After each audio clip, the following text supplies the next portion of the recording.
அல்லேலூயா. தேவனுடைய நாமத்தில் மகிமை உண்டாகட்டும்.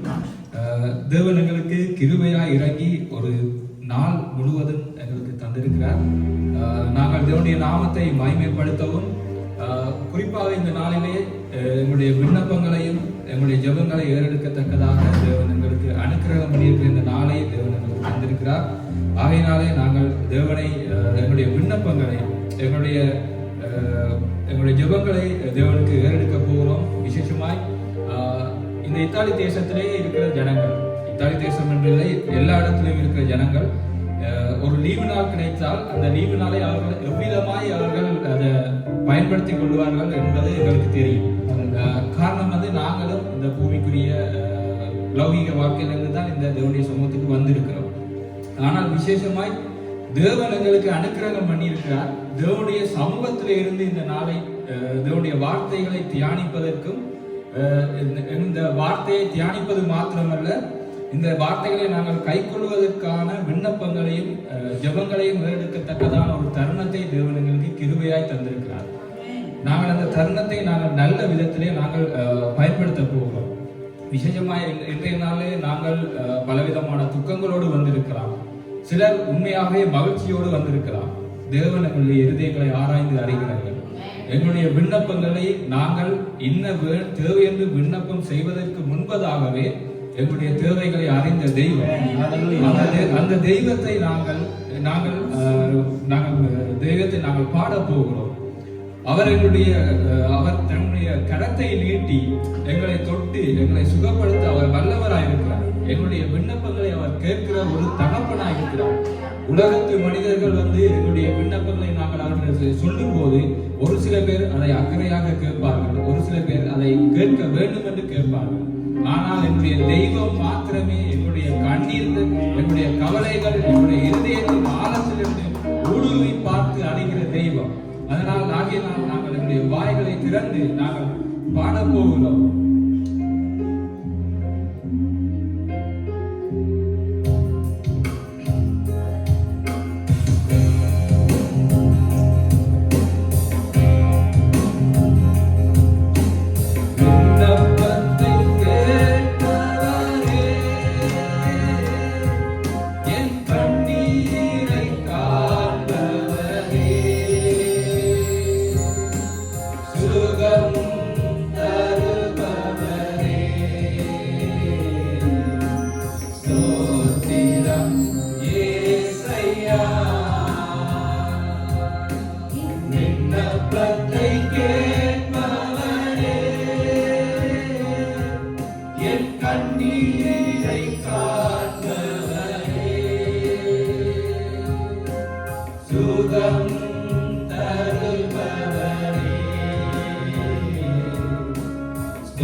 விண்ணப்பத்தை கேட்பவரே,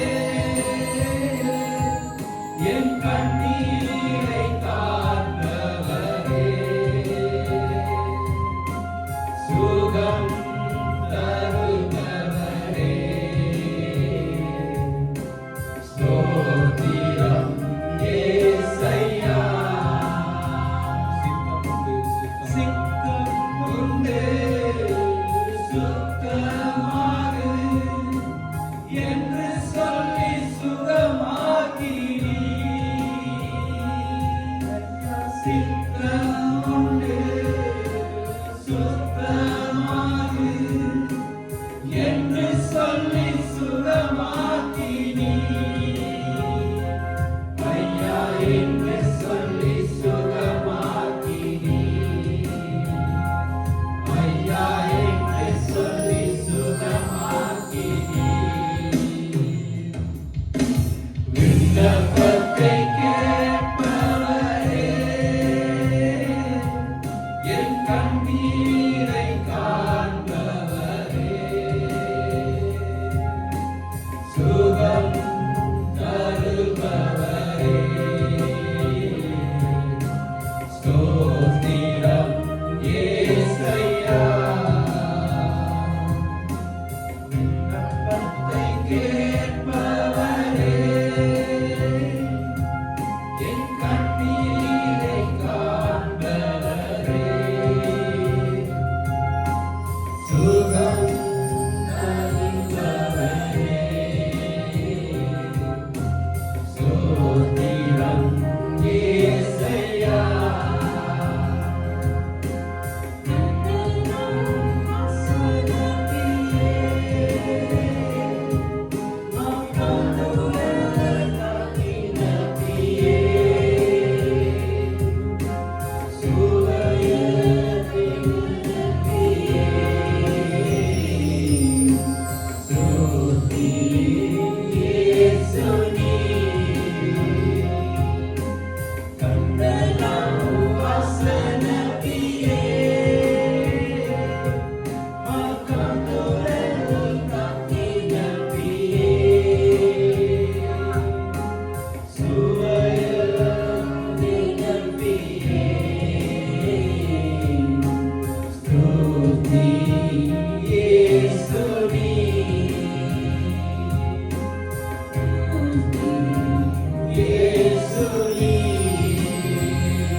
என்னுடைய விண்ணப்பங்களை கேட்ட தெய்வத்தை ஆராதிக்கிறோம். தேவப்படியை உடைய நோய்களை எல்லாம் சிலுவையில் சுமந்த தேவனை நன்றி நல்ல தெய்வம் நேசிக்கிறவரே, சித்தமாய்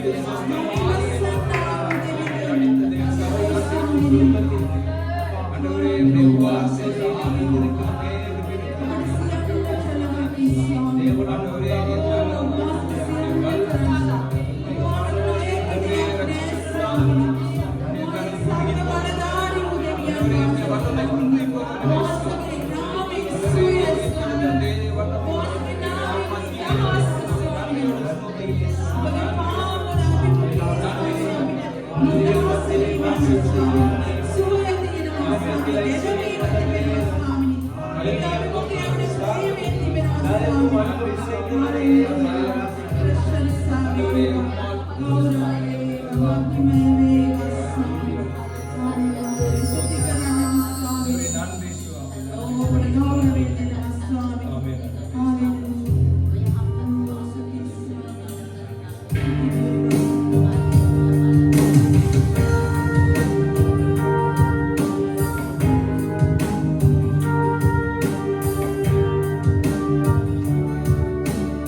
இதில் எந்நாளும் வாசம் செய்யும்.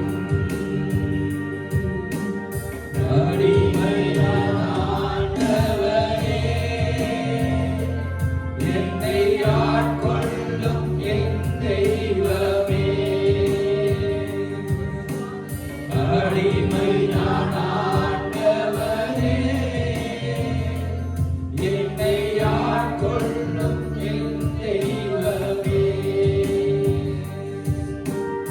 உலக இன்பமெல்லாம், உலக இன்பமெல்லாம் நான் உதறி தள்ளிவிட்டேன். நான் உதறி தள்ளிவிட்டேன். அடிமையான ஆண்டவரே,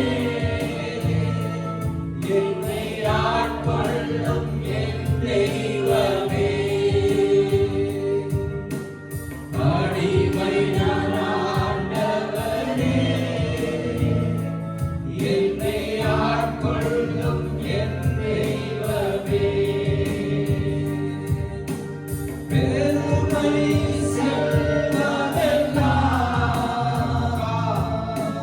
பெருமை செல்வமெல்லாம் இனி வெறுமை என்றுணர்ந்தே. இனி வெறுமை என்றுணர்ந்தே. அடிமையான ஆண்டவரே, என்னை ஆட்கொள்ளும் என் தெய்வமே.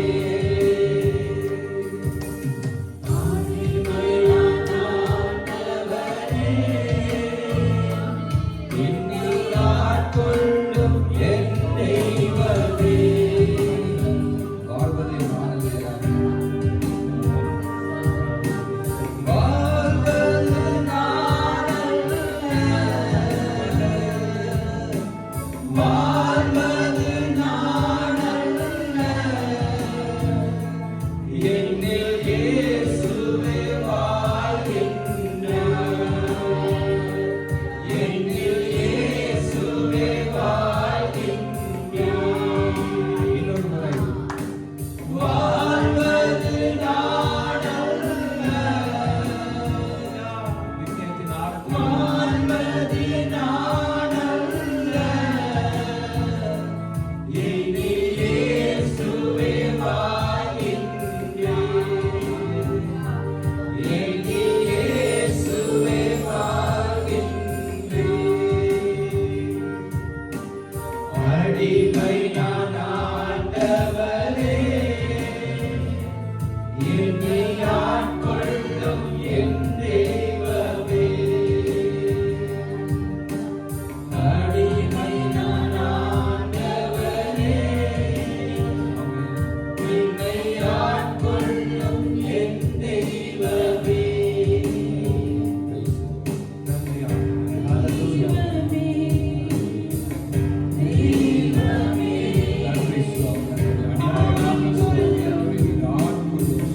ஆண்டவரே, எங்களை இதயத்திலே ஆட்கொள்ளும்படியாக வாழ்வது நானல்ல சுவாமி. நீரே ஒரு தெய்வமே. நீரே எங்கள் இதயத்தில் வாழ்வதை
Thank you.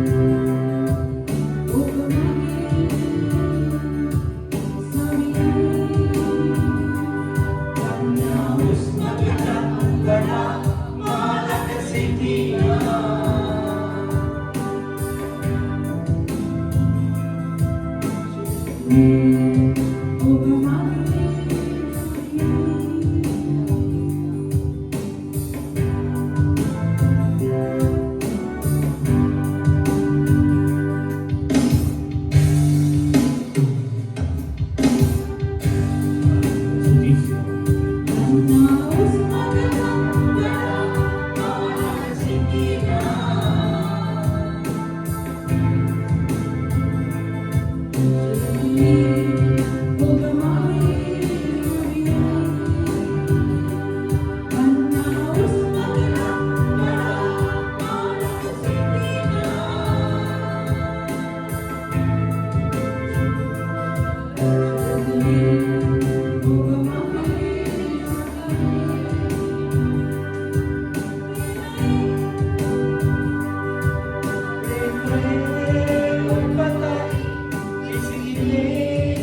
நீங்களும் நானும் இந்த தேவனுடைய சமூகத்திலே நாங்கள் வந்திருக்கிறதா இந்த நேரத்திலே, தேவனுடைய பிரசன்னம் எங்களிடத்திலே வந்திருக்கிறதான இந்த நேரத்திலே, தேவனுடைய அன்பை நாங்கள் நினைத்து பார்த்து கொண்டிருக்கிறதான இந்த நேரத்திலே நாங்கள் ஒரு ஜெப விண்ணப்பத்துக்காக நாங்கள் ஜெபிக்கிறோம்.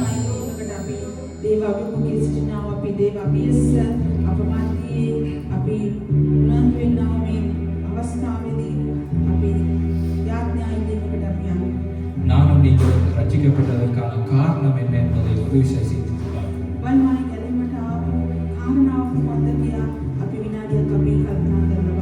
நானும் நீங்களும் மாத்திரம் அந்த பரிசுத்த ஸ்தலத்துக்கு பிரவேசிக்கும்படியாகவா மாத்திரம் நாங்கள் இந்த ரட்சிப்பை பெற்றுக்கொண்டது என்பதை குறித்து சற்று சிந்தித்து பார்ப்போம்.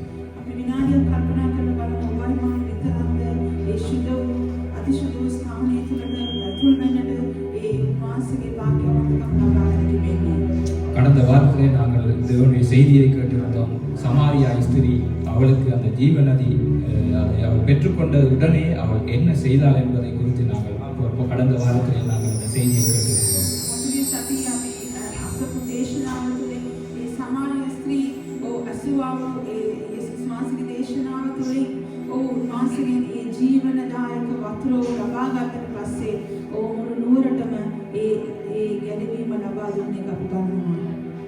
இன்றைய நாளிலே நாங்கள் தான் அந்த சமாரிய ஸ்திரீ என்பதை ஒரு விஷயம் நினைத்து பார்ப்போம். நாங்கள் இருக்கிற இந்த இத்தாலி தேசத்துக்கு நாங்கள் என்ன செய்ய போகிறோம் என்பதை குறித்து சற்று சிந்தித்து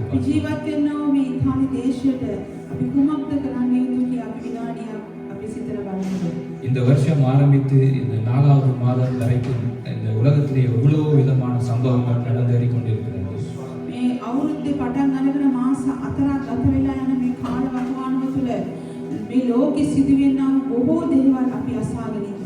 யுத்தங்களின் செய்திகளையும் கேட்டுக்கொண்டிருக்கிறோம்.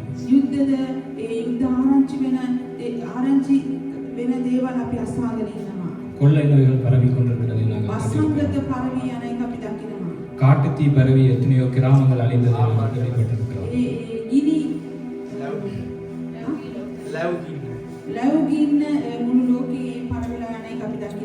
நிலநடுக்கங்களினால் அழிவுகளை நாங்கள் கேள்விப்பட்டிருக்கிறோம்.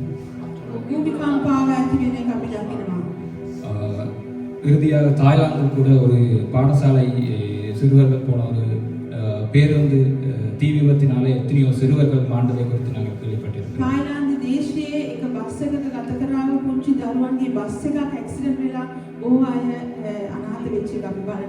நானும் நீங்களும் இன்றைய நாளிலே ஜீவ சுவாசத்தோடு தேவனுடைய சமூகத்திலே நிற்பது தேவனுடைய சுத்த கிருபையாக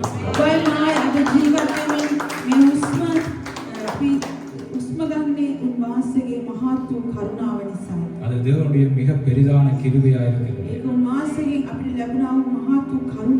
எங்களுடைய பலமோ எங்களுடைய பராக்கிரமமோ எதுவும் இல்லை. இன்றைய நாளிலே நாங்கள் அந்த சமாரிய ஸ்திரியை பற்றி கொஞ்சம் சிந்தித்து பார்ப்போம். நாங்கள் பெற்றுக்கொண்டதான இந்த ரட்சிப்பை நாங்கள் என்ன செய்ய போகிறோம்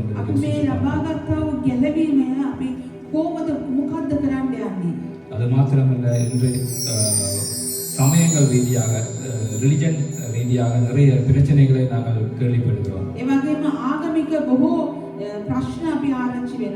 இந்து சமயத்தினருக்கு எதிராக இஸ்லாமிய சமூகம் போர்க்கொடி தூக்குகிறதை நாங்கள் பார்க்கிறோம்.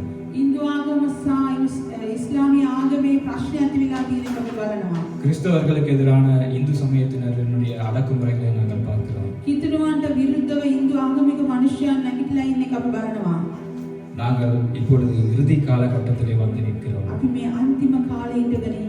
நாங்கள் இந்த காலத்திலே நாங்கள் மௌனமாய் இருந்தால் இந்த இத்தாலி தேசத்துக்கு எப்படியாக ரட்சிப்பு வரும்? நீங்களும் நானும் திறப்பின் வாயில நிற்க வேண்டியது மிகவும் அவசியமாயிருக்கிறது. ඔබයි මායි කඩුල්ලේ සිටගෙන ඉන්න එක ඉතාමත් අවශ්‍යයි. எஸ்தர் புத்தகம் 4ஆம் அதிகாரம் 14ஆம் வசனம், එස්තර් පොතේ 4 වෙනි පරිච්ඡේදය 14 වෙනි පදය, நீ இந்த காலத்திலே மௌனமாய் இருந்தால் නුඹ මේ කාලයේ නුඹ නිහඬව සිටියා නම් யூதருக்கு சகாயமும் යුදවරුන්ට සහනය හා இரட்சிப்பும் வேறொரிடத்திலிருந்து எழும்பும். ගැලවීම වෙනත් ස්ථානයක් පැමිණේ. அப்பொழுது நீயும் உன் தகப்பன் குடும்பத்தாரும் அறிவீர்கள். එවිට නුඹ සහ නුඹගේ පියාගේ පවුල දැනගන්නේය. நீ இப்படிப்பட்ட காலத்துக்கு உதவியா இருக்கும்படி නුඹ මෙවැනි කාලයට උපකාරී සිටින පිණිසයි உனக்கு ராஜமேன்மை கிடைத்திருக்கலாமே. නුඹට මේ රජකම ලැබී තිබෙන්නේ. யாருக்கு தெரியும் என்று சொல் என சொன்னான். කාටද මේ ගැන දන්නේ කියා පැවසුවා. உண்மையாகவே நாங்கள் இந்த நாட்களிலே பாரத்தோடு இந்த தேசத்துக்காக ஜெபிக்க வேண்டிய காலகட்டத்திலே நாங்கள் இருக்கிறோம். සැබවින්ම අපි මේ කාලයේ මේ දේශය වෙනුවෙන් අපි ඉතාමත් බහරෙන් යාඥා කරන්න යුතුයි. இந்த இத்தாலி தேசத்தை பற்றி உங்களுக்கு நான் பெரிதாக விளங்கப்படுத்த தேவையில்லை. ඉතාලි දේශය ගැන ඔබට අපි ගොඩාක් විස්තර දෙන්න අවශ්‍ය නැහැ. குறிப்பாக சொல்ல போனால் கிறிஸ்தவ சமுதாயத்துக்கே ஒரு தலையான நகரமாக இந்த இத்தாலி தேசம் தான் இருக்கிறது. කිතුණු ආගමටම ඉතාමත් අගනුවරක් තමයි මේ දේශය. ஆனாலும் நாங்கள் இந்த இத்தாலி தேசம் முழுவதும் போய் பார்க்கிறதான நேரத்திலே எத்தனையோ இடங்களிலே இன்னும் மனம் திரும்பாத காரியங்கள் காணப்படுகிறது. නමුත් බොහෝ තැන්වලට අපි ගිහිල්ලා බලනකොට තාම මිනිස්සු පසුතැවිලා වෙනස් වෙලා නැහැ කියන එක අපි දකිනවා. விக்கிர ஆராதனை காணப்படுகிறது. விக்கிர ஆராதனை சொல்லுவோம். රූපවන්දනාව තිබෙනවා. மற்றும் அந்த களியாட்டுக்கள் நிறைந்து காணப்படுகிறது. බොහෝ ලෞකික දේවල් ඒගොල්ලෝ සිදු කරමින් ඉන්නවා. எங்களுக்கு கண்ணெதிராகவே இளைய சமூகத்தினரை காணக்கூடியதாக இருக்கிறது. மிகுந்த போதையுடனும் போதை வஸ்துக்களுடனும் நடமாடிக் கொண்டிருக்கிறார்கள். බොහෝ තරුණයන් මත්ද්‍රව්‍ය පාවිච්චි කරමින් ඉන්න එක අපි බලනවා. குறிப்பாக சொல்ல போனால் வேசித்தனத்தின் ஆவி இந்த இடத்திலே அநேகமாக கிரியை செய்கிறது நாங்கள் காண்கிறோம். වෛශ්‍යකමේ ආත්මයේ බොහෝ ආකාර ක්‍රියා වෙන එක අපි දකිනවා. உலகத்திலே உங்களுக்கு உபத்திரவம் உண்டு. ලෝකේ නුඹලට පීඩාව තිබෙනවා. திடன் கொள்ளுங்கள், உலகத்தை ஜெயித்தீர்கள். නුඹලා ඉවසීමෙන් නුඹලා ජය ගන්නවා. நம்மோடு இருக்கிறபடியினால் நானும் நீங்களும் காக்கப்பட்டிருக்கிறோம். උන්වහන්සේ අප සමග ඉන්න නිසායි ඔබයි මායි උන්වහන්සේ අපව ආරක්ෂා කරනවා. நாங்கள் இந்த நேரத்திலே அதற்காக நன்றி செலுத்துவதோடு இந்த இத்தாலி தேசத்துக்காக நாம் ஜெபிக்க போகிறோம். අපි වෙනුවෙන් අපි ස්තුති කරන පිණිස අපි මේ දේශය වෙනුවෙන් අද යාඥා කරන්න යනවා. நாங்கள் நம்முடைய கரங்களை உயர்த்தி අපි අපගේ දෑත් ඔස්සවා இருதயத்தின் ஆழத்திலிருந்து හදවතේ අතුලාන්තයෙන් සිට இந்த இத்தாலி தேசத்திற்காகவோ தேசத்து ஜனங்கள் மனம் திரும்புவதற்காக දේශයෙන් දේශ ජනතාව වෙනස් වෙන්න ඕනේ, පසුතැවෙන්න ඕනේ, උන් ගැලවීම ලබා ගන්න ඕනේ කියලා අපි යාඥා அந்த කරනවා. சவாரியை ஸ்திரியை கொண்டு அந்த ஊருக்கே அந்த ரட்சிப்பு போனது போல ඒ සමාරියා ස්ත්‍රී තුලින් ඒ නුවරටම ඒ ගැලවීම ගිය ආකාරය இந்த இத்தாலி தேசத்திற்கு எங்கள் நிமித்தமாக ஒரு ரட்சிப்பு வரட்டும். මේ ඉතාලි දේශයට අප තුලින් ගැලවීමක් කියන පිණිස எங்களுக்குள்ளே இருக்கிறதான அந்த ஜீவ ஊற்று අප තුල තියෙන ජීවනදායක ඒ වතුර இந்த இத்தாலி தேசத்தின் கடையாந்திர வைக்கும் போது මේ ඉතාලි දේශයේ සෑම මුලකටම යන්නට அதற்காக நாங்கள் இருதயத்தின் ஆழத்தில் ඒ වෙනුවෙන් අපි හදවතේ අතුලාන්තයෙන් සිට අපි යාඥා மிகுந்த பாரத்தோடு කරනවා. நம்முடைய வாய்களை திறந்து விண்ணப்பங்களை ஏறெடுத்து நன்றி சுவாமி, நன்றி சுவாமி. அப்பா கர்த்தாவே, நீர் எங்களையும் பயன்படுத்தும் சுவாமி. ஆண்டவரே, அந்த சமாரிய ஸ்திரியை போல சுவாமி. ஆண்டவரே, நாங்கள் இந்த இத்தாலி தேசம் முழுவதும் சுவாமி எங்களுக்கு சேர்க்கும்படியாக ஆண்டவரே, எங்களை பலப்படுத்தும். ஆண்டவரே, நாங்கள் விலையினோம். ஆண்டவரே, நாங்கள் விலையினோம்.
விசேஷமா இந்த இத்தாலி தேசத்தில் இருக்கிறதான ஒவ்வொரு சபைகளுக்காகவும் நாங்கள் ஜெபிக்க போகிறோம். அந்த சபைகளிலே தேவன் கிரியை செய்ய வேணும், அனல் மூட்ட வேணும். இறுதிய நாட்களிலே நாங்கள் வந்திருக்கிறோம். ඉතාලි දේශයේදී මෙන්න සෑම සභාවල් වෙන ගැන අපි ආඥා කරන්න. அந்த இடத்திலே அந்த சபைகளை நடத்துகிறதான ஒரு பிரதான ஆசாரியர்களுக்காக நான் ஜெபிக்கிறேன். පාලකවරුන් ගැන වෙනුවෙන් අපි ආඥා කරනවා. உண்மையிலே இந்த இறுதி நாட்களிலே அவர்களை தேவன் பலப்படுத்த வேண்டும். මේ අන්තිම කාලේ ඔවුන්ව තව ශක්තිමත් වෙන්න ඕනේ දෙවියන් වහන්සේ තුලින්. அந்த மந்தையை வழிநடத்தத்தக்கதான ஞானத்தை தேவன் அவர்களுக்கு கட்டளையிட வேண்டும். බැටළුවන් ආර්යාකාර මඟ පෙන්වන්න ඔවුන්ට දෙවියන් වහන්සේගේ ප්‍රඥාවන්තකම ලැබෙන්න ඕනේ. ஒருவராவது அந்த ஒவ்வொரு சபைகளில் இருக்கிறதான ஒரு விசுவாசியாவது இந்த சத்தியத்தை விட்டு வெளியே போகக்கூடாது. මේ සභාව තුළ ඉන්නා වූ එක් ඇදහිලිමත් දෙවියන් දෙවියන් වහන්සේගේ සැබෑව අත්හැරලා යන්න ඕනේ. காலம் கடைசி காலமாக මේ இருக்கிறது. කාලේ අවසන් කාලය. சத்ருவானவன் கெர்ச்சிக்கிற சிங்கம் போல் யாரை விழுங்கலாம் என்று வகை தேடி திரிகிற காலம். සතුරා බලාගෙන ඉන්නවා කාවද ගිනින්න පුළුවන් කියලා. ஆனாலும் எங்களுடைய தேவன் யூதா கோத்திரத்து சிங்கமாக இருக்கிறார். අමුත අපගේ දෙවියන් වහන්සේ නිදාවේ සිංහයානේ අවුරුදු ආරක්ෂා කරන්න බලා සිටිනවා. அவர் நம்மோடு இருக்கிறார். උන්වහන්සේ අප සමග ඉන්නවා. மரணத்தை ஜெயித்திருக்கிறார். උන්වහන්සේ මරණය ජයගත්තා වූ දෙවියන් உயிர்த்தெழுந்த වහන්සේ. வல்லமையோடு இன்றும் எங்கள் மத்தியில் இருக்கிறார். අප මැදදී ජීවමාන වූ දෙවියන් වහන්සේ සිටිනවා. நாம் இந்த சபைகளுக்காய் உதவி செய்ய எங்களுடைய வாய்களை திறந்து விண்ணப்பம் பண்ணுவோம் தேவனிடத்தில். ඔබගේ මේ සභාවල් වෙනුවෙන් පාලකවරුන් වෙනුවෙන් අපි ආඥා කරන්න යනවා. நன்றி சுவாமி ஆண்டவரே, நீ தாமே இந்த இத்தாலி தேசத்திலே கொடுத்திருக்கிறதான ஒவ்வொரு சபைகளுக்காய் விண்ணப்பம் செய்கிறோம். விசேஷமாய் சுவாமி ஆண்டவரே, இந்த இத்தாலி தேசத்தை ஆண்டவரே கர்த்தாவே ஆதாயப்படுத்தத்தக்கதாய் ஒவ்வொரு சபைகளுக்கும் நீர் ஆண்டவரே பலத்தை கொடுத்திருக்கிறீர். ஆண்டவரே சத்துருக்களை ஜெயிக்கத்தக்கதான பலத்தை கொடுத்திடும் சுவாமி. ஆத்மாக்களை அறுவடை செய்யத்தக்கதான பலத்தை கொடுத்திடும். ஆண்டவரே நீர் பலப்படுத்தும். ஆண்டவரே நீர் பலப்படுத்தும் சுவாமி. ஆண்டவரே நீரே என்னை வல்லமுள்ள கர்த்தர் நீரே பலப்படுத்தும். ஆண்டவரே நன்றி.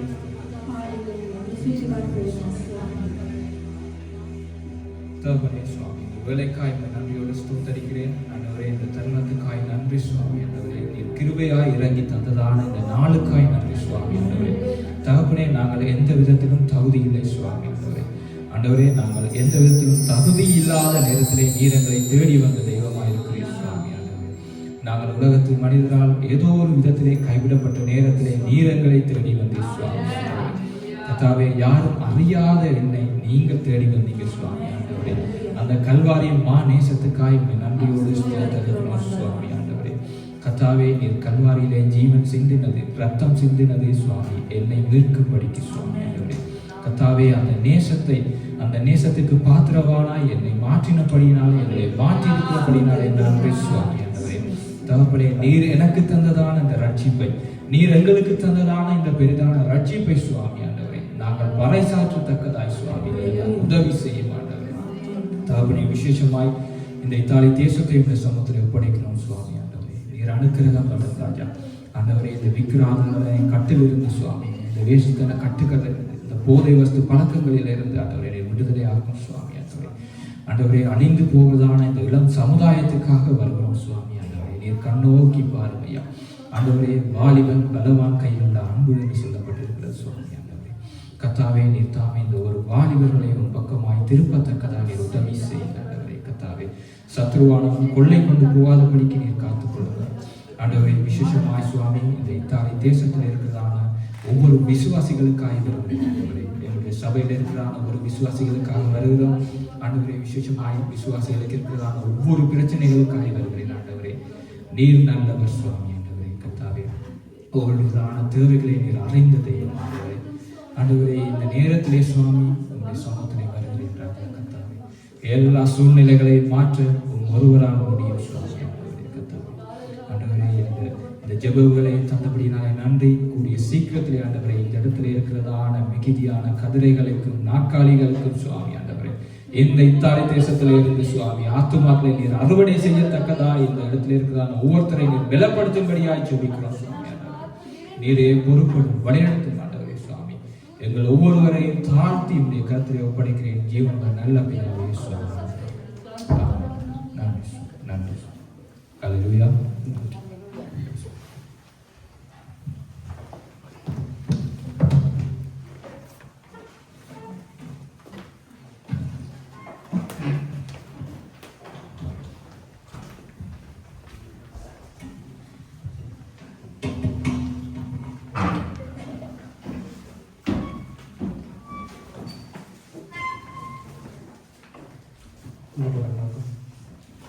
அவங்க கூப்பிட்டு நம்ம எங்கே போகிறாங்க?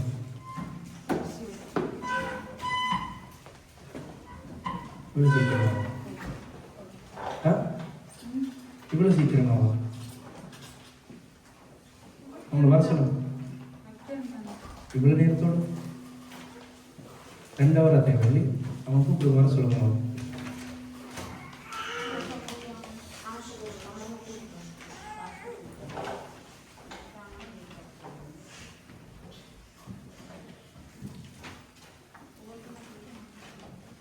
சிங்களத்தில் நீங்கள் தான் பைபிள் ரீட் பண்ணணும். உங்களுக்கு உட்கார முடியும்.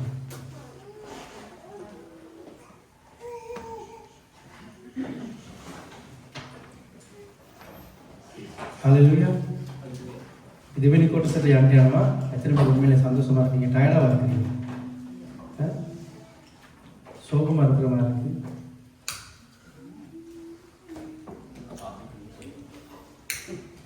விளங்கல.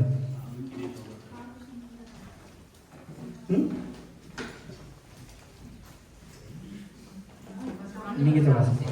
வெங்கர் வாசிப்பாங்க. இல்லை வேணும் தர வைக்கலாம்.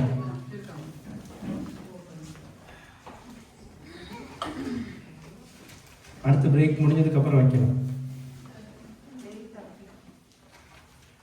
சொல்றது சரி.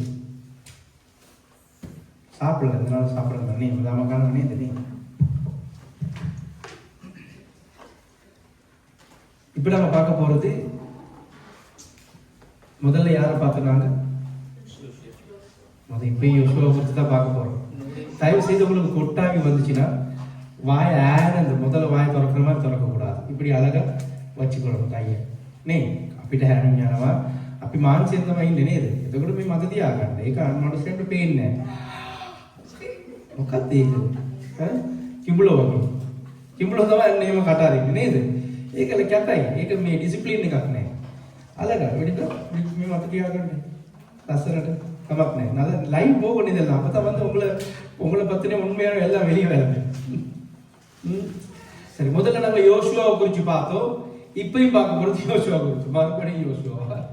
හරි. දැන් අපි ගිය කොටසේ බැලුවා යෝෂුවාගේ එකක් යටාත්මකම අනිත් එක කීකරුකම නේද? தாழ்மை மத்த දෙන්න பார்த்தோம் கீழ்ப்படிவு. இப்ப ஒரு சர்ப்பத்தின் மகனுக்கு இப்படி ஒரு கீழ்ப்படிவு எப்படி இருந்து வந்துச்சு? දැන් නූන් කියන්නේ සර්පයා නේද? සර්පයාගේ පුතාට මෙවිනි කීකරුකමක් එහෙම නැත්නම් යටාත්කමක් කොයින්ද ආවේ? දැන් මම පෝස්ට් එකේ දාලා තියෙන ඔයගලන්ට පේනවද? ඒක තමයි நுண் කියන එකේ සැබෑ තේරුම. நுண்கிறதுனுடைய சரியான அர்த்தம் சர்ப்பம். அதுல ஒரு விதை இருக்கு தானே, விதை மாதிரி. நான் நினைச்சு இது ஒரு வித்துன்னு சொல்லி, ஆனா வித்து இல்ல, அது உண்மைக்கு ஒரு விலாங்கு மீன்.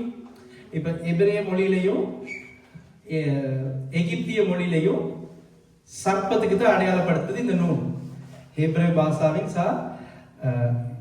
මිස්ර භාෂාවෙන් සර්පයාට තමයි සලකුණු කරන්නේ. මොකද්ද මේ නුන් කියනා වූ නම?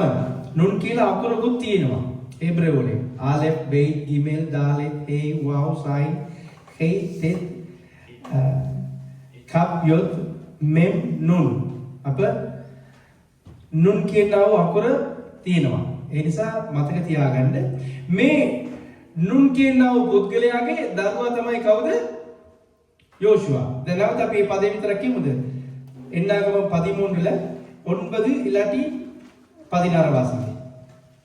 கணபதி 12 தாத்துமினி பரீட்சைதே. நீங்க புள்ள வந்து கூலா இருக்கிறதா தான் அவங்களுக்கு வாசிக்க சொல்லுங்க. ஒரு இடையில சிஸ்டர் காந்தினிக்கு கொஞ்சம் நீங்க ஹெல்ப் பண்ணுங்க.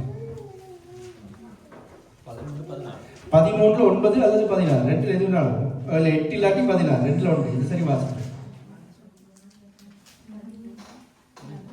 என்னாகமம் 13ல 8 இல்லாட்டி 16 உங்களுக்கு விருப்பமானது வாசிங்க. எதுனாலும் ஓகே. எப்ராயிம் கோத்திரத்தில் நூனின் குமாரன். இங்க நீங்க ரெண்டு வசனம் சொல்லப்படுது. ஒன்னு என்னது? எப்ராயிம் கோத்திரத்தில் நூனின் குமாரன் ஓசேயா. நூனின் குமாரன். அப்ப நூன்ங்கிறது வந்து நாங்க பார்க்கிறோம் என்னது? சர்ப்பம். அப்ப இந்த சர்ப்பத்தின் குமாரன் எப்படி ஒரு ஆவிக்குரியவனாக மாறினான்? இதைத்தான் இப்ப கற்றுக்கொள்ள போறோம். அப்ப நாங்க எல்லாம் வந்து ஒரு காலத்துல பிசாசினுடைய அப்பலாட்டி அந்த காலத்துக்கு அடிமையா இருந்தோம். எங்க மேல ஆச்சரியமான ஒளிப்பீடம் அப்பலாட்டி ஆண்டவருடைய ஒளி வந்தனால நாங்கள் என்னது? ஒளியை பெற்றுக் கொண்டிருக்கிறோம். நாங்க வந்து இருளிலே நடக்கிற ஜனங்களா? பேசுங்க பாப்போம். நாங்கள் இருளிலே நடந்தோம், ஆனால் இப்பொழுது வெளிச்சத்திலே நடக்கிற பிள்ளைகள். வாசிங்க சிஸ்டர் ப்ளீஸ். එෆ්‍රායිම් ගෝත්‍රයේ මෙතන දෙකක් කියනවා බලාගන්න. එකක් එෆ්‍රායිම් ගෝත්‍රයේ නූන්ගේ පුත්‍ර වූ නූන්ගේ පුත්‍ර වූ. දැන් අපි එහෙම කියන්නේ නැතුව අනිත් විදිහට කියන්නකෝ සිස්ටර්. එෆ්‍රායිම් ගෝත්‍රයෙන් සර්පයාගේ පුත්‍ර සර්පයාගේ පුත්‍ර වූ. දැන් සර්පයාගේ පුත්‍රයා කොහමද ආත්මික දරුවෙක් උනේ? අන්න ඒක තමයි දැන් බලන්න යන්නේ. පැහැදිලිද? වැලිච්චා. දැන් තාත්තා සර්පයා. දැන් අපි කියනවානේ තාත්තා වගේම තමයි පුතා. දැන් මම දේශකයෙක් නම් මගේ දරුවා தேசிகைக்கு வேண்டும் நேது. நீங்க ஒரு பாடல் ஆசிரியரா இருந்தா இல்லாட்டி ஒரு பேசிக் லீடரா இருந்தா உங்களுடைய பிள்ளை என்னதான் மாறணும்? வெறுப்பாயில மாறணும்.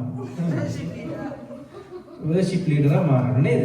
ඒ හැකියාව ඔටෝ තිබෙනවා. දැන් අද මම කිව්වයි කියලා ඉතින් තියාගන්නකො මගේ දරුවා අනිවාර්යෙන් කීබෝඩ් ගායි. දැන් මෙයා ගන්නවා ගෙදර. ඇයි ඒක දෙනු ලැබෙනවා ස්වාමීන් වහන්සේගේ අනුග්‍රහය. තේරෙනවද? දැන් මෙතන සර්පයාගේ දරුවෙක් ආත්මික නායකයෙක් එක්ක එකතු වෙලා සටන් කරනවා. කොහොමද මේක උනේ? අපි මේවා කල්පනා කරලා ඇද්ද කවදාද? දැන් අපිට වෙන්නේ කොහොමද දන්නවද?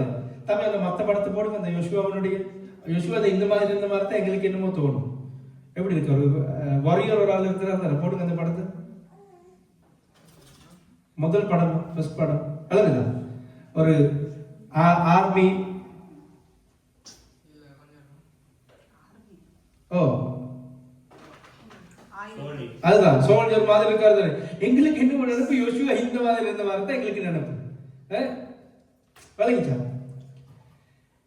இல்ல, அவர் ஆண்டவர் அந்த மாதிரி கொண்டு வந்துட்டார். சரியா? ஆனா இந்த இடத்துல நாங்க பார்க்கிறோம் என்னன்னா, ஒரு சர்ப்பத்தின் மகன், ஒரு குமாரன் எப்படி ආවිකුරියවනාග මාර. සර්පයාගේ එහෙම නැත්නම් නයාගේ පුත්‍රයා කොහොමද ආත්මික නායකයෙක් එහෙම නැත්නම් ආත්මික මිනිසෙක් විදියට පරිවර්තනය වුණේ කියන එක. මේක ඉතා වැදගත්. ඔයගොල්ලෝ කවදාවත් බලලා නැතුව ඇති. ඒකට පළවෙනි හේතුව මොනවද දන්නවද? එයා අනුගමනය කරන එහෙම නැත්නම් අනුකරණය කරන නායකයා කවුද? මෝසෙස්. මෝසෙස් කවුද? දෙවියන් වහන්සේත් එක්ක හොඳ සම්බන්ධතාවයක් තියාගත්තා වූ පුද්ගලයා. පැහැදිලිද? மோசேக்கு நல்ல சம்பந்தம் இருந்துச்சு ஆண்டவரோட. எப்படி சொல்றீங்க? அந்த மாதிரி வரணும். முகமுகமா ஆண்டவர் பேசினவர் தானே. இதுக்கு அப்புறம் தானே சிஸ்டம் முகமுகமா எல்லாம் பேசுறது. பேசியிருக்காரு தானே அந்த மாதிரி. எப்படி சரி பேசுற எப்படி சரி எப்படி போறதா என்ன? புள்ள தானே. கிழிச்சுக்கிட்டு போறதா என்ன? நம்மளா வந்தா என்ன? புள்ள தானே இல்லையா? செக்கினா சிரிக்கிறது. வழங்கிச்சா? மோசேயினுடைய ஒரு சில காரியங்களை யோசுவா கண்டார். எங்க? பார்வோனுடைய அரண்மனையில். පාරාවගේ රජමාලිගාවේ මෝසෙස් ඇවිත් ආරොන් එක කරනව නේද? මෝසෙස් දෙවියන් වහන්සේ මෝසෙස්ට කියනවා දාපන් සැරෑටේ. සැරෑටේ දාපු ගමන් සර්පෙක් වෙනවා. හරිද? සර්පෙක් වුණ ගමන් රජමාලිගාවේ තිටියා නේද? හොඳ හොඳ ලොකු ලොකු ආම්දුරු නේද? තේරුණාද කියන්නේ? දැන් පාරාවගේ මිසර පාරාවගේ රජමාලිගාවේ තිටියා සැරෑටේ දාපු ගමන් එහෙම නැත්නම් දණ්ඩ දාපු ගමන් සර්පිය වෙන සෙනග. ඒ වගේ වුණුත් දැම්මා සර්පියා වුණා. නමුත් මෝසෙස්ගේ සැරෑටේ මොනවද කරේ? අනිත් සර්පයෝ ටික எங்களுக்கு வேதம் தெரியுது தானே, அதுதான் பிரச்சனை. விழுங்கி போட்டது.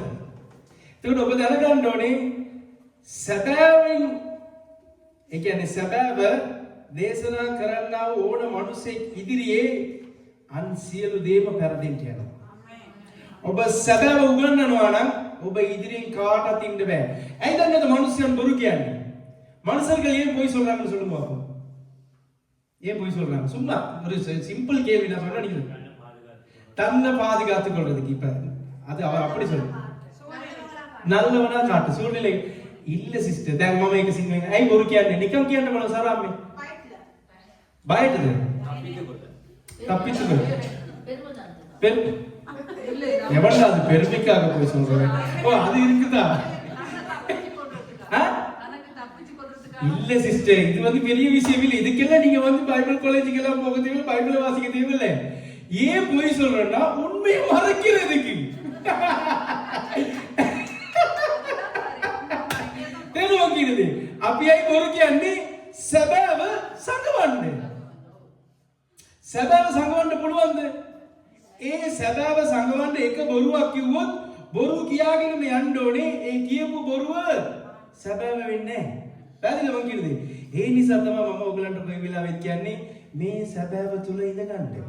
මේ සැබෑව තුල රැඳෙන්න. ඒක තමයි යෝහන් 8:32 මොනවද කියන්නේ? සැබෑව නුඹලා දැනගනි, සැබෑව නුඹලාව නිදහස් කරයි. මේ සැබෑව කියන්නේ යේසුස් වහන්සේ. යේසුස් වහන්සේත් සමග සිට ගන්න. යේසුස් වහන්සේ ඕනම මොතක ඔබව නිදහස් කරයි. කිසිම දෙයක් නැහැ වගේ තේරෙයි. ගෙනල්ලා දෙයි බෝඩික්කේ. ඒකට සල්ලි දීලා ගෙනල්ලා දෙයිද නැද්ද? මේ ඊයේ බෙහෙන්දා වුණා. ඇත්තද? யாரா அப்படி எல்லாம் கொண்டு வந்து கொடுப்பாங்க? என்னது அதுக்கு பேர் என்னது? Teddy bear. அதான் தமிழ்ல சொல்லுங்க. இல்ல அதுக்கு என்ன சொல்ல? அது நோ சிஸ்டர், அதுக்கு இங்கிலீஷ்ல என்ன சொல்லுவாங்க? அந்த எக்குக்கு என்ன சொல்றது? முட்டைக்கு ஈஸ்டர் முட்டையை கொண்டாந்து கொடுக்குறாங்க. அதுக்கு காசை வச்சு தெரியவே செய்யாது. இதெல்லாம் அற்புதம் தானே. யாருக்கு தெரியும் அதுக்கு இருக்குன்னு காசு நே? අර ඕවා පාස්කෝ කියන විදිහට අර බිත්තරේ ගෙනල්ලානේ ඒක ඇතුලේ සල්ලි තියෙනවා. දෙවියන් වහන්සේගේ ක්‍රියාව අපිට පේන්නේ නෑ. දෙවියන් වහන්සේ සැබෑ දෙවියන් වහන්සේ කියන එක. නමුත් අපි මොනවද කරන්නේ? මේ සැබෑ දෙවියන් වහන්සේව බොරුවක් ගෙනල්ලා සංගවන්දන්නද? බෑ. ඒක කවදාවත් බෑ. සැබෑව කියන්නේ සැබෑවමයි. ළඟ ඉන්න එක්කෙනාට කියන්නේ உண்மை உண்மைதான் நீ. இந்த உண்மையை மறைக்க நீங்க எவ்வளவு போய் கொண்டு வந்து வேலையில உண்மை உண்மைதான். පැහැදිලිද මම කියන්නේ? අද මට මේ අපි මේක ගිය අවුරුද්දේ කරනකොට මෙතන අපි ලස්සනට කරා නේද? ගිය අවුරුද්දේ අපි নমස්කාර කරන වෙලාවේ අපි සභාවල් දෙකක් එකතු වෙලා ඉතාලි දේශය වෙනුවෙන් අපි নমස්කාර කරා, යාඥා කරා. මම ඕගොල්ලන්ට මම කියන දේ තමයි ඕගොල්ලන් බලාපොරොත්තු වුණොත් ලොකු என்ன சொல்றது ரிவைவல் පිපිදීමක් එයි කියලා බලාපොරොත්තු ඕගොල්ලන් ගෙදරවත් එන්න යන්නේ නැහැ. ඒක ඕගොල්ලන්ගේ ගෙදරවත් එන්න යන්නේ නැහැ. දිනෙන් දින ඔබගේ ගෙදර ඉන්න උන් පවා දෙවියන් වහන්සේව දන්නා වූ සෙනඟ පවා වැටෙනවා මිසක් නැගිටින්න යන්නේ නැහැ. අපි සැබෑව තුල සිටියොත් අපිට පුළුවන් අපිව වැටෙන්නේ නැති කොට වග බලා ගන්න. කල්පනා කරලා බලන්න ඔබ හිටපු තත්ත්වේ දැන් ඉන්න තත්ත්වේ කොහොමද කියලා. ඔබ හිටපු තත්ත්වේ කොහොමද කියලා වෙලා බලන්න දැන් ඉන්න තත්ත්වේ කොහොමද කියලා. හැමදාම හැම අවුරුද්දෙම ඔබගේ උපන්දිනේ දවසේ හැම ඉරු දිනක්ම ගිය සතිය මම කොහොමද? ගිය මේ ඉන්ඩිපෙන්ඩන්ස් එකට නේද? අපි සභාවල් තුනක් එකතු වෙලා වැඩ කරා. අද ඒ කට්ටියට ඉන්න බෑ. මම ඒගොල්ලන්ගේ දොස් නෙමෙයි කියන්නේ. මේක තමයි සැබෑ ඊළඟ අවුරුද්ද වෙනකොට අපි ඉඳීද දන්නේ නැහැ. තේරෙනවද කියන්නේ? ඒ නිසා අපි පුළුවන් තරම් වචනය තුල ඉන්න ඕනේ. දෙවියන් වහන්සේ වල්ල ගන්න ඕනේ. අර සමාරිය කාන්තාව වගේ දෙවියන් වහන්සේ එක්කගෙන යන කුඩේ මේ කලේ ඕනේ නේ. වතුරුත් ඕනේ නේ. එන්න. මම අවශ්‍ය දේශනා කරා. මගදලේන මරියා ගැන. ජීවතුන් අතර නැති යේසුස් වහන්සේව ඇවිල්ලා වෙනවා. යේසුස් වහන්සේව කොහෙද දැන්පත් කරේ කියලා. යේසුස් වහන්සේ නෑ. එයා කියපු විදිහට නැගිටලා කියලා ඉවරයි. නමුත් මේ කාන්තාව අලුයමෙන් ඇවිල්ලා යේසුස් වහන්සේගේ ශරීරය හොයන තරම් මොන තරම් ප්‍රේමයක් ඇතිද? ඒ යේසුස් වහන්සේ නැගිටලා ආනවා. මේ වන් ගෝවද? ඒ නම මේ වචනේ මට එන්නේ නෑ. ගාඩ්නර්ගෙන් ආනවා මේ යේසුස් වහන්සේ තිබ්බතන කිව්ව පොඩක් කියන්නකෝ මම යේසුස් වහන්සේව අරගෙන යන්නම් කියලා. අන්න මේ පිපාසය අප තුළ එන්න ඕනේ. වෛශ්‍ය කාන්තාවක් යක්ෂාත්ම අතක් දුරු කරපු ඒ කාන්තාවට තිබුණා යේසුස් වහන්සේගේ ප්‍රේමය ගැන ගැඹුරු දැනුමක්. අපිට නැහැ. අනේක මෙතන තියෙන ප්‍රශ්නේ. දැන් මේ සර්පයා ගැන අපි බලනකොට මේ මෝසෙස්ගේ සැරෑටය සර්පෙක් වුණා. නමුත් අනිත් සර්පයෝ ටික ගිල්ලා. ඒක දැක්ක කවුද? යෝෂුවා. ඒ විතරක් නෙවෙයි මිස්රේ. දැන් යෝෂුවාගේ මම පස්සේ කියනකොට ඔයගොල්ලන්ට තේරෙයි යෝෂුවා කියන්නේ කවුද කියලා. යෝෂුවා මිස්රේ වුණා වූ ආස්කම් දැක්කා. මොකද්ද? අනේ ගෝසෙන් දේශෙට විතරක් කිසිම පීඩාවක් නැහැ නේ. අනිත් මොකම මැරෙනවා මිස්රේ දැන්. යෝෂුවා කියන්නේ කාගේ පුතාද?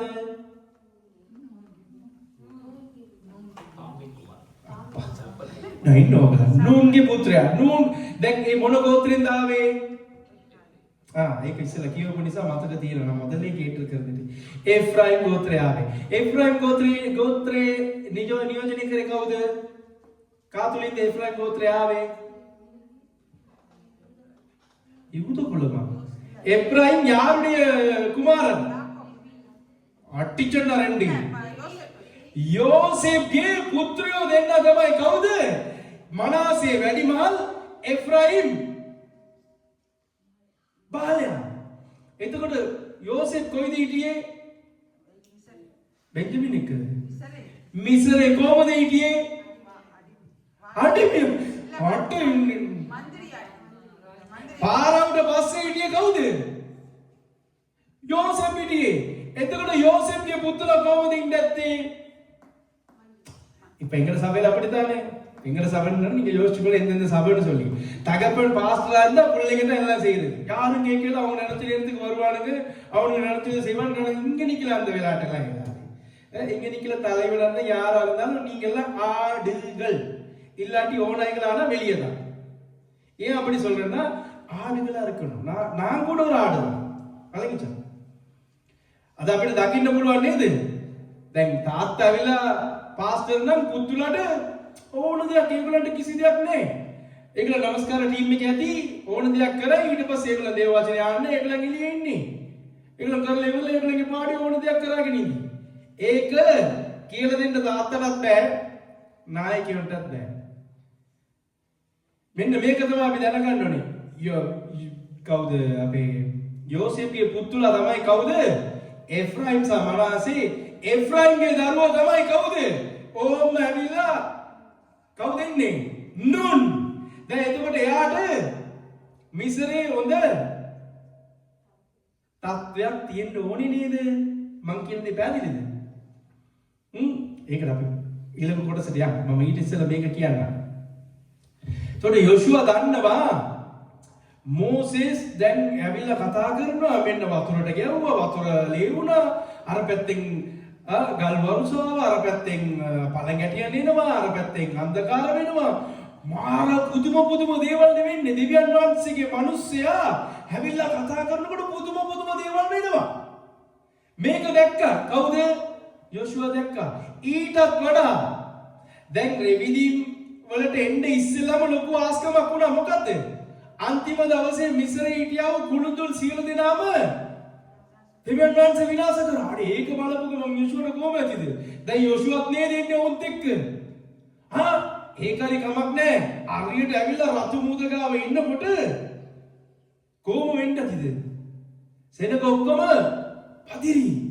දැන් මේ රතු මුහුද කොහොමද දිගා කරන්න යන්නේ? රතු මුහුද ඉදිරියෙන් අපි කොහොමද ආරක්ෂාව ලබා ගන්න යන්නේ? පිටිපස්සේ පාරාවගේ සේනාවත් එළවගෙන එනවා. වැරටිගෙන වහරංගල இல்லையா? பார்வனுடைய சேனையும் வருது, முன்னுக்கு செங்கடல், அங்கிட்டும் போகல இங்கிட்டும் போகல. ஆனா மோசே அற்புதம் செய்தாரா இல்லையா? இத பார்த்தானா இல்லையா யோசுவா? அப்ப யோசுவாவுக்கு தெரியும் தன்னோட இருக்கிற தலைவன் யாருன்னு சொல்லி. ஆவிக்குரியவனா இல்லையா மோசே? ஆமாவா இல்லையா? வா போட்டு பேசினேன்னு சொல்லி குறை நினைக்காதீங்க. இல்லை எங்களை இயேசுவுக்கு கீழே தானே, அதனால இயேசுவானவருக்கு மட்டும்தான் நாங்கள் மரியாதை கொடுப்போம். அப்படி இல்லை. மோசேனுடைய ஆவிக்குரிய தன்மையை நன்கு அறிந்தவன் தான் யாரு? யோசுவா. அவனுக்கு முடியுமா இருந்துச்சு இந்த தலைவன் கிட்ட இருந்து ஒரு சில காரியங்களை கற்றுக்கொள்ள. உங்களுடைய தலைவர் எப்படி? ඔබගේ නායකයා කොහොමද? මාධ්‍යතුල බලන්න ඔබගේ නුතාන්නේ. ඔබගේ නායකයා කොහොමද? ඔබට ආදර්ශමත් ජීවිතයක් ගත කරනවද? නැත්නම් අඬ කටින්ද? ඔබගේ නායකයා කොහොමද? දෙවියන් වහන්සේත් එක්ක ගමන් කරනවද? නැත්නම් ලෞකික ජීවිතයක් ගත කරනවද? ඔබ සොයා බල යුතුයි. ඔබ එකතු වෙන නායකයා කොහොමද කියලා.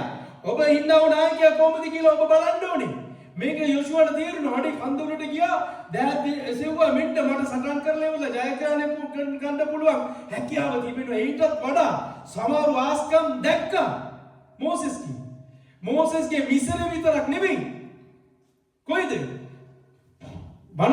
වනාන්තරේ දකින්නවා. දැන් මදිවට සටනේ යුද්ධෙත් දකින්නවා. එතකොට යොෂුවාට පුළුවන් වුණා මෝසෙස්ගෙන් ආත්මික පාඩමක් ලබා ගන්න. හරිද? අපි අගිලම් කොටසට. யாத்ராகமம் 24வது அதிகாரத்தை வாசிங்க. இந்த வார்த்தைகள் எல்லாம் கொஞ்சம் கவனமா வாசிக்கணும். ஏன்னா ஒரு சில காரியங்கள் நான் சொல்றது நீங்க அவசரப்பட்டு வாசிட்டீங்கன்னா விளங்காது. නික්මයාම 24 වෙනි පරීක්ෂණය පෙළගන්න ඕගොල්ලොත් පෙළගන්න. පෙළගෙන ඒගොල්ලෝ කියවනකොට බලන්න. ඊට පස්සේ අපිට රෙකෝඩින් එකේ බලන්න පුළුවන්. 24ல 12 வாசிங்க. அப்பொழுது கர்த்தர் மோசேயை நோக்கி, நீ மலை உச்சியின் மேல் என்னிடத்திற்கு ஏறி வந்து அங்கே இரு. நான் உனக்கு கற்பலகையையும் நீ அவர்களுக்கு உபதேசிப்பதற்கு நான் எழுதின நியாய பிரமாணத்தையும் கற்பனைகளையும் கொடுப்பேன் என்றார். கற்பனைகளையும் கொடுப்பேன். நீ மலையில் என்ன சொல்றாங்க நல்லா கேட்டுக்கொள்ளுங்க. அந்த வார்த்தையை வாசிங்க. அப்பொழுது கர்த்தர் மோசேயை நோக்கி, நீ மலையின் மேல் என்னிடத்திற்கு ஏறி வந்து. யார் சொன்னாரு? ஆண்டவர். කිව්වනේ ස්වාමින් වහන්සේ මෝසෙස්ට කියනසේක් මා ළඟට කන්දට නැගී එවිත් මෙහි සිටපන්න නුඹ ඔවුන්ට උගන්වන පිණිස මම ලියූ ගල් ලෑලිද ව්‍යවස්ථාවද ආඥාවද නුඹට දෙන්නෙමි. දැන් මෙතන කොතන හරි සඳහන් වෙලා තියෙනවද දෙවියන් වහන්සේ මෝසෙස්ට කිව්වද யோசுவாව එක්කගෙන ඉන්න කියලා? கூட்டிட்டு வர சொல்லிருக்காரா? இல்ல. ஆனா மோசே என்ன செய்யறான்னு பாருங்க. அடுத்த வசனம். அப்பொழுது மோசே, எப்பொழுது? ஆண்டவர் சொன்னதன் பிறகு மோசே தன் ஊழியக்காரனாகிய யோசுவாவை. இப்போ முதல்ல யோசுவாவை எப்படி அவர் அறிமுகப்படுத்தினாரு? யோசுவான்னு மட்டும்தான். இப்போ இன்னைக்கு அவருக்கு என்ன கிடைக்குது? அப்படி சொல்லாதீங்க. தன் ஊழியக்காரன், என்னுடைய, அப்படி சொல்லுங்க. இப்ப நான் என்கிட்ட கேட்கிறேன், குமார் வந்து என்னுடைய ஊழியக்காரன், பெக்கர் என்னுடைய ஊழியக்காரன்.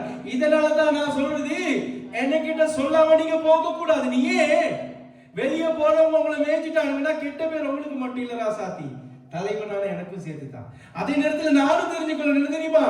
நான் இன்னைக்குல நிக்கிறவன் ஆண்டவருக்கு கேவலத்தை வாங்கி கொடுக்க கூடாதுன்னு தெரிஞ்சுக்கொள்ளணும். விளங்கிச்சா?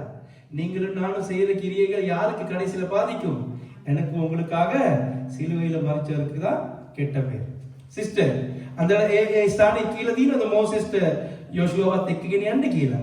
බලන්නකෝ මෝසෙස් කරන දේ. මෝසෙස්ට නෝනේ එවිට කියලා එන්නෝනේ. මොකද දෙවියන් වහන්සේ කිව්වා නේද? ගල්ලෑලි දෙනවා, ආඥා දෙනවා, ව්‍යවස්ථාව දෙනවායි කියලා. ඊට පස්සේ එවිට මෝසේ ඔව්ගේ සේවක. දැන් පටන් ගන්නකොට අපි දැක්කා නික්මයාම 17:9 මොකක්ද කිව්වේ? යෝෂුවා කියලා විතරයි තිබ්බේ. දැන් ඔහුට උසස් තැන් එහෙම නැත්නම් ප්‍රොමෝෂන් එකක් ලැබෙනවා මෝසෙස්ගේ සේවකයා. ඇයි? පළවෙනුවට කීකරු වුණා මෝසෙස්ගේ වචනෙට, යටාත්කමෙන් සිටියා, උඩන්මුකම අහිමි කරගත්තා. ඒ නිසා දැන් மோசேஸ்ගේ சேவகயா. அல்லேலூயா. இதெல்லாம் நீங்க பார்த்தே இருக்க மாட்டீங்கன்னு நினைக்கிறேன். கர்த்தருக்கு ஸ்தோத்திரம். வாசிங்க. මෝසෙස් ද ඔහුගේ සේවක වූ යෝෂුවාද නැගිට ගියෝය. කොහෙටද ගියේ? மோசேஸ் நோ அங்க போக கூடாது. அந்த இதுலயே தான் இருக்கணும். அந்த வசனத்திலேயே இருக்குது அது. ஓகே வாசிங்க. மோசேஸ் දෙවියන් වහන්සේගේ කන්දට නැගුණේය. දැන් මෝසෙස් ගියා කන්දට. දෙවියන් වහන්සේ කිව්වේ මෝසෙස් තමයි එන්න කියලා. කොහෙටද? ඕරෙබ් කන්දේ සීනා යටද? නේ? ඕරෙබ் කන්දට එන්න කිව්වා. வாசிங்க தமிழ்ல. அப்பொழுது மோசே தன் ஊழியக்காரனாகிய யோசுவாவோடு எழுந்து போனான். மோசே தேவ பர்வதத்தில் ஏறி போகையில் அவன் சொல்லிட்டு போறான். உட்காருங்க ரெண்டு பேரும். ஆகண்ட மோசேஸ் යනකොට කියනවා කාටද?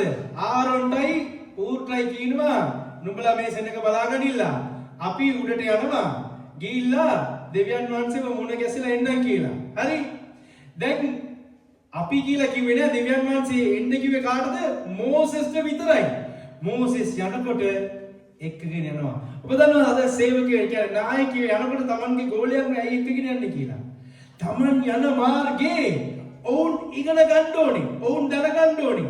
මං තුල මොනවද තිබෙන්නේ? මං මොනවද ඉදිරිපත් කරන්න කැමතියි කියන එක ගෝලයාටත් උගන්වන්න කැමති වෙන එක තමයි නායකයා. දැන් නායකයා එහෙම නෙමෙයිනේ. ගෝලයාට දෙන්න බය. ඇත්තටම මේක වෙන දෙයක් තමයි. ගෝලයාට මොනවාරි දෙයක් වෙන්න බගම ඌ තව ගෝලයා නැති කරන්න යන එළියට යන්න තමයි බලන්නේ. සරයට ඔබ ලබා ගන්න එපා. සරයට තිබුණාද කාගේ ළඟද? මෝසේ ගාව තිබුණාද? மோசே කියන දේ විතරක් කරත් ඇති. வழங்கிச்சா? மோசே சொல்றது மட்டும் போதும். மோசேயின் கருத்துல கோல் இருந்தா போதும். மத்ததெல்லாம் நடக்கும். அல்லேலூயா. ஆண்டவர் சொல்லல யோசுவா கூட்டிட்டு போக சொல்லி. ஆனா மோசே என்ன செய்யறாரு? யோசுவா கூட்டிட்டு போறாரு. கீழ ரெண்டு எருமை மாடுகளுக்கு சொல்லிட்டு போறது என்னது? இவனுங்களை வச்சு வழி நடத்துங்கன்னு சொல்லி. மீயாවක් දෙන්නට කිව්වා කාටද? මං එයි මෙහෙම කියන්නේ කියලා පාපා පිටිපස්සට එන්න. දැන් යෝෂුවා යනවා උඩට. ඊට පස්සේ දෙවියන් වහන්සේ කියනවා මෝසේ උඹ වරෙන් ඇතුළට කියලා. வாசிங்க. hello கொஞ்சம் இன்னைக்கு எக்சர்சைஸ் தான்.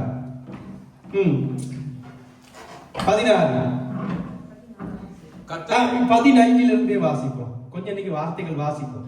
இதெல்லாம் நல்லா படிங்க. உங்களுடைய வாழ்க்கைக்கு நிறைய ஆசீர்வாதம். இதை கற்றுக்கொண்டு எனக்கு பயங்கர ஆசீர்வாதமா இருக்கு தெரியுமா? அதனால தான் சொல்றேன். வாசிங்க. மோசே மலையின் மேல் ஏறி போன போது ஒரு மேகம் ஒரு மகிமையின் மேகம் இந்த இடத்தை மூடுதே. வாசிங்க. கர்த்தருடைய மகிமை சீனாய் மலையின் மேல் தங்கி இருந்தது. மேகம் 6 நாள் அதை மூடி இருந்தது. 7ஆம் நாளில் அவர் மேகத்தின் நடுவில் இருந்து மோசேயை ஓய்வு நாளில் ஆண்டவர் கூப்பிடுறார். மோசே வாங்க ராசாத்தி. மலையின்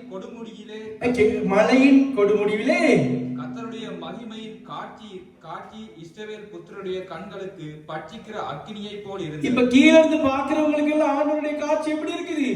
அக்கினியை போல இருக்கு. இப்ப மோசே எதுக்குள்ள பிரவேசிக்கிறாரு? அந்த அக்கினிக்குள்ள பிரவேசிக்கிறார். வாசிங்க அடுத்தது. மோசே மேகத்தின் நடுவிலே பிரவேசித்து மலையின் மேல் ஏறி இரவும் பகலும் 40 நாள் மலையில் இருந்தான். ஐயோ, இரவும் பகலும் 40 நாள் சாப்பிடல குடிக்கல. வாசிங்க சிஸ்டர். மோசேஸ் කන්දට නැගී ගියේය. වලාකුළ කන්ද වසා ගත්තේ. ඒකට අපි ගායනා කරේ මහිමයේ වලා ටැඹක් මේ ස්ථානයේ කියලා ගායනා කරනවා නේද? පාස්ටර් ලිලිකි ගායනා කරලා තියෙනවා. ආගන්න. ඊළඟ ස්වාමීන් වහන්සේගේ තේජස සීනායි කන්දේ පැවතුනේ. වලාකුළ සතවසක් ඒක වසා ආය දවසක් ඒක වසා තිබුණා. දැන් දෙවියන් වහන්සේ සබත් දවසේ කතා කරනවා කාටද? Moses come inside. සත්වෙනි දින උන්වහන්සේ වලාකුළ මැදින් මෝසෙස්ට ඇඬ ගැසුවේය. ස්වාමීන් වහන්සේගේ තේජසේ පෙනීම හඳ මුදුනේ ඇවිලි යන ගිනිමෙන් ඊශ්‍රායල් පුත්‍රයන්ගේ පහළ ඉන්න සෙනගට අර කන්දොඩ බලනකොට කොහොමද දන්නවද? ඒක ගින්නක් වගේ. දැන් මෝසෙස් කොහෙටද යන්නේ? ඒ ගින්න අස්සට තමයි යන්නේ. බලන්න.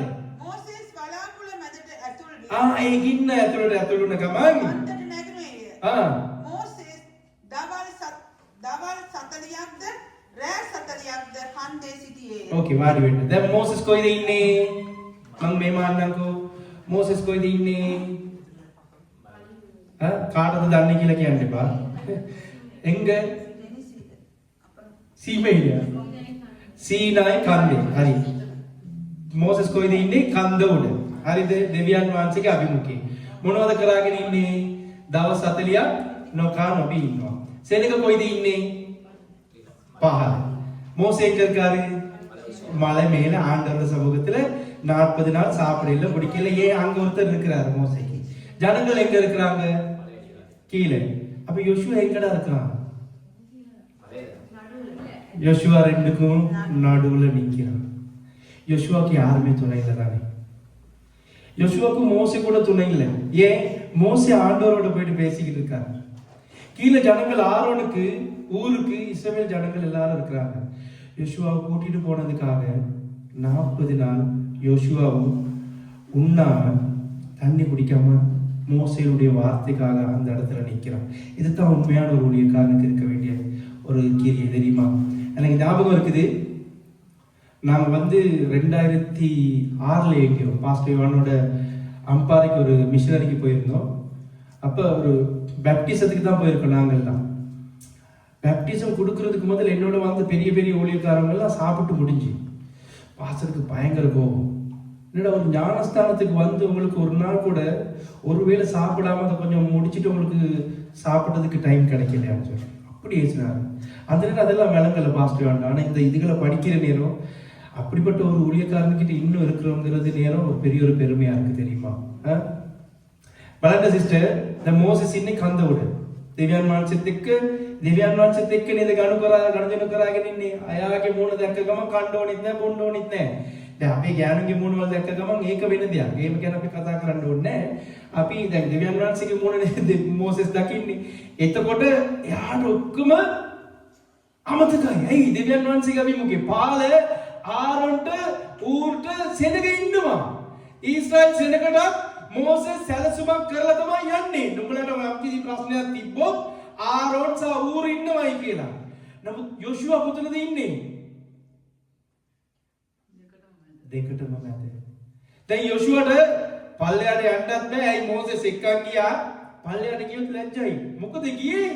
ඒ සෙනග ඒ වගේ සෙනග කවුද? ඊශ්‍රායල් සෙනග. කීලා போனா இன்னும் பெருசா போடிரு அடல விட்டுட்டாரோ. අපිත් එක්ක ඊට ගන්න කවදාවත් අතාරින්නේ නැහැ.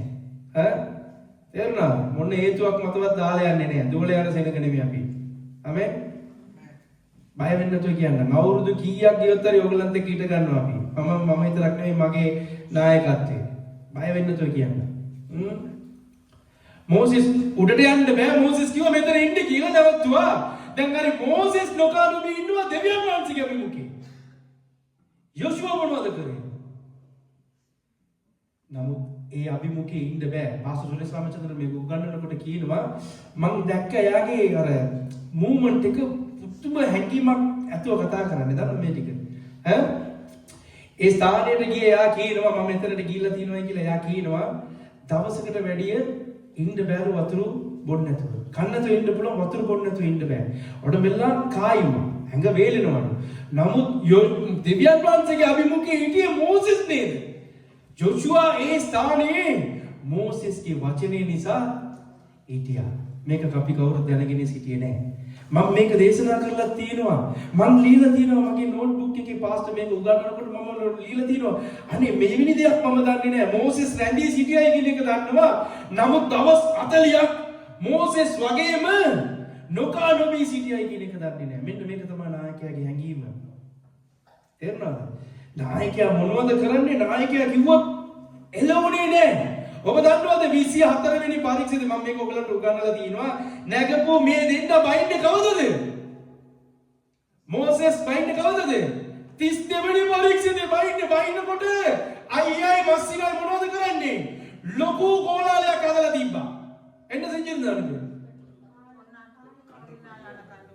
கீழ இருந்தவர் ஆரோன் அண்ணன் மச்சான் இப்படி யோசுவா சர்ப்பத்தின் குமாரன் இந்த இடத்துல ஒவ்வொரு இடத்துலயும் சொல்லப்பட்டிருக்கு என்ன தெரியுமா நூனின் குமாரன் சர்ப்பத்தின் குமாரன் சொல்லி ஏன் ஆண்டவர் தன்னுடைய நாமத்தை மகிமையடைய செய்கிறார் அதனால தான் நான் பேர் மாத்தல இதை உங்களுக்கு நான் இப்ப கிட்டத்துல சொன்னேன் நான் இதை குறித்து யோசிக்கல என்னுடைய பேர் வந்து தவச்செல்வனா இருக்கணும் தவம் இருந்து பெற்ற செல்வம் தவச்செல்வம் உண்மைக்கு சும்மா இல்லை என்னுடைய பேர்லயே செல்வம் இருக்குது ஆனா அதெல்லாம் எனக்கு தேவையில்லை இதுதான் எனக்கு செல்வம் ஆண்டவர் கொடுத்திருக்கு இதுதான் எங்களுக்கு செல்வம் තේරුණාද? නම මාරු කරන්න එපා. අපේ නම තියාගෙනම යක්ෂයාට අපි දෙන්න ඕනේ කුට්ට. ඒක තමයි දෙවියන් වහන්සේගේ නාමයට මහිමය. මේ ස්ථානවල වල ඔබ කියවලා බැලුවොත් නූන්ගේ පුත්‍රයා කියලා තමයි කියන්නේ. නූන්ගේ පුත්‍රයා කියනකොට අපිට දන්නේ නූන්නේ. ඒක පරිවර්තනය කරලා බලන්නකො. සර්පයාගේ පුත්‍රයා කියනකොට කොහොමද යක්ෂයාට? ඒක ලියනකොට. මෝසෙස්ගේ වචනට එතන හිටියා කියේ නෑ. මෝසෙස් බෑලා එනකොට අපි 32 වෙනි පරීක්ෂණය පෙරලා ගමු. वेगी जाओ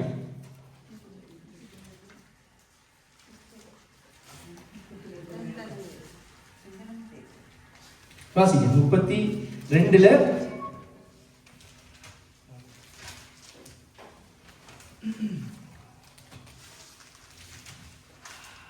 இப்ப உங்களுக்கு இந்த கதையெல்லாம் தெரியும் தானே கண்டுக்குட்டி ஒண்ணு செஞ்சு இது பண்ணிட்டு அவங்க இருக்கிற நேரம்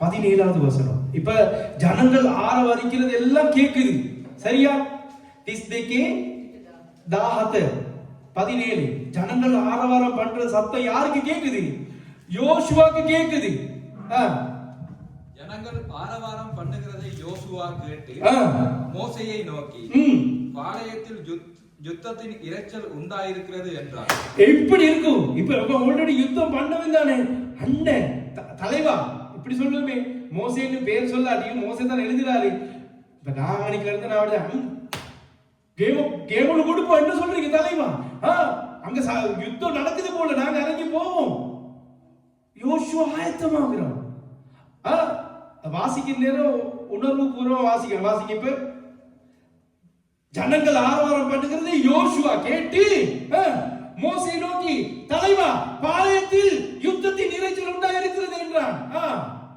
வாசிக்க සිංහලத்துல සෙනග ഘോഷා කරන හඬ කවුද ඇසුවේ දැන් යෝෂුවා ආලා මෝසෙත් කියනවා ලොකුන්නේ මොනවද කියන්නේ කඳුවරේ යුද්ධ ഘോഷාවක් තිබේයි මෝසෙස්ට කියේ දැන් එයා සූදානම් වෙනවා අන්න යුද්ධ සද්දයක් කියලෙවලා මෙතනින් ඔබට එක දෙයක් මම උගන්වන්න කැමති වාඩි වෙන්න දැන් යෝෂුවා කන්දවල තමයි හිටියේ දවස් 40ක් නිරහාර තමයි හිටියේ සෙනග පහල තමන්ව විකෘති කරාගත් එක දෙවියන් වහන්සේ මෝසෙස්ට දෙලිදරව් කරේ යෝෂුවාට මෙන්න මෙතන තමයි නායකයාගේ වගකීම අද නායකයන්ට එලිදරව් කරන්නේ නැතුව ගෝලයන්ට එලිදරව් කියනවා නේද අමූලික බොරුවක් வழங்கிச்சா எனக்கு ஆண்டவர் வெளிப்படுத்தினாரு உங்களுக்கு தலைவன் இருக்குதா அப்ப நான் சொல்லுவேன் உங்களுக்கு அப்படி வெளிப்படுத்த மாட்டாரு ஏன்னா யோசுவா 40 நாள் இருந்ததுக்கு வேலையில மோசே இருந்தா மோசைக்கு தான் வெளிப்படுத்துவார் போயிட்டு வாங்க நீ எங்களுடைய ஆண்டவர் அப்படித்தான் தலைமைத்துவம் இருக்கத்தக்க வாளும் ஆடையலாம் வழங்கிச்சா சொல்றது வழங்கிச்சா புரிஞ்சுக்கொள்ளுங்க தலைவனோட இருக்கிற நேரம் இதுதான் தலைவனுக்கும் ஊழியக்காரனுக்கு இருக்கிற தகுதி எவ்வளவு தலைவன் படிச்சு இல்லாட்டியும் வேலை இல்லை ஆண்டவர் பேசணும்னு நினைச்சா ஆண்டவர் பேசுவார் திருப்பி கொள்றீங்களா ஒரு காரியத்தை உங்களுக்கு காட்டுறேன் என்னாகமம் 23ஆம் அதிகாரத்துக்கு திருப்பி கொள்ளுங்க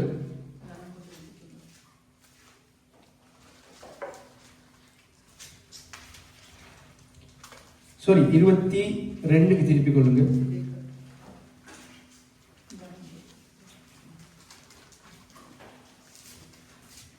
முப்பதாவது வசனத்தை வாசிங்க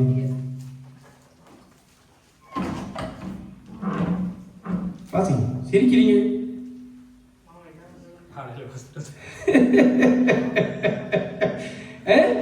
கழுதை பிலையாமை நோக்கி பிலேயாம்ங்கிறது யார் தெரியுமா? ஆண்டவருடைய தீர்க்கதரிசி. ஒரு கழுதை ஆண்டவர் பேச வச்சாரு இந்த எரும மாடோட பேச வைக்கிறதுக்கு. ஏன்? அவன் கண்கள் அந்தமா இருக்கிறது. உங்களுடைய கண்கள் அந்தமா இருக்கிறது. இன்னைக்கு வார்த்தையை போதிக்கிறோம் நாங்க. வழங்கிச்சா? உட்காருங்க. கேவனுங்க.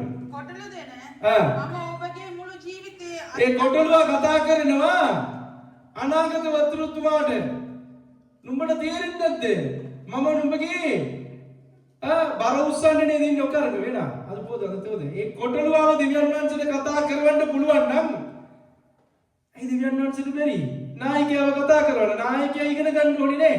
ඒකට කියලා ඉගෙන ගන්න නැතුව ඉන්නවයි කියන්නේ මොඩියා.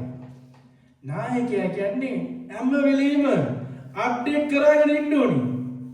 උත්පත්ති පොත 10 පාරක් කියවතේ 10 පාරක් දෙවියන් වහන්සේ එළිදරව් දෙන්න පුළුවන්. ඒකට කිලිවල ඇස්වාල ආත්මික දේවල් කියන්න ලෑස්ති වෙන්න එපා. ඒ වචනේ තියෙන දේවල් කියන්න ඕනේ. මලංගිචා ஆண்டவரால முடி ஒரு கழுதையை கூட பேச வைக்க. அப்ப ஆத்தன் மென்கருக்கு சிரிப்பு. ஆஹா. அப்ப ஊழியக்காரனா இருக்கிற நேரம் ஊழியக்காரனா இருக்கணும். தலைவன் ஆகிறதுக்கு டைம் இருக்குது. அதுக்காக தலைவன் ஆகணுங்கிறது இல்லன்னு இல்லை. தலைவன் இருக்கும் பொழுது தலை இருக்கும் பொழுது வாழாட முடியாது.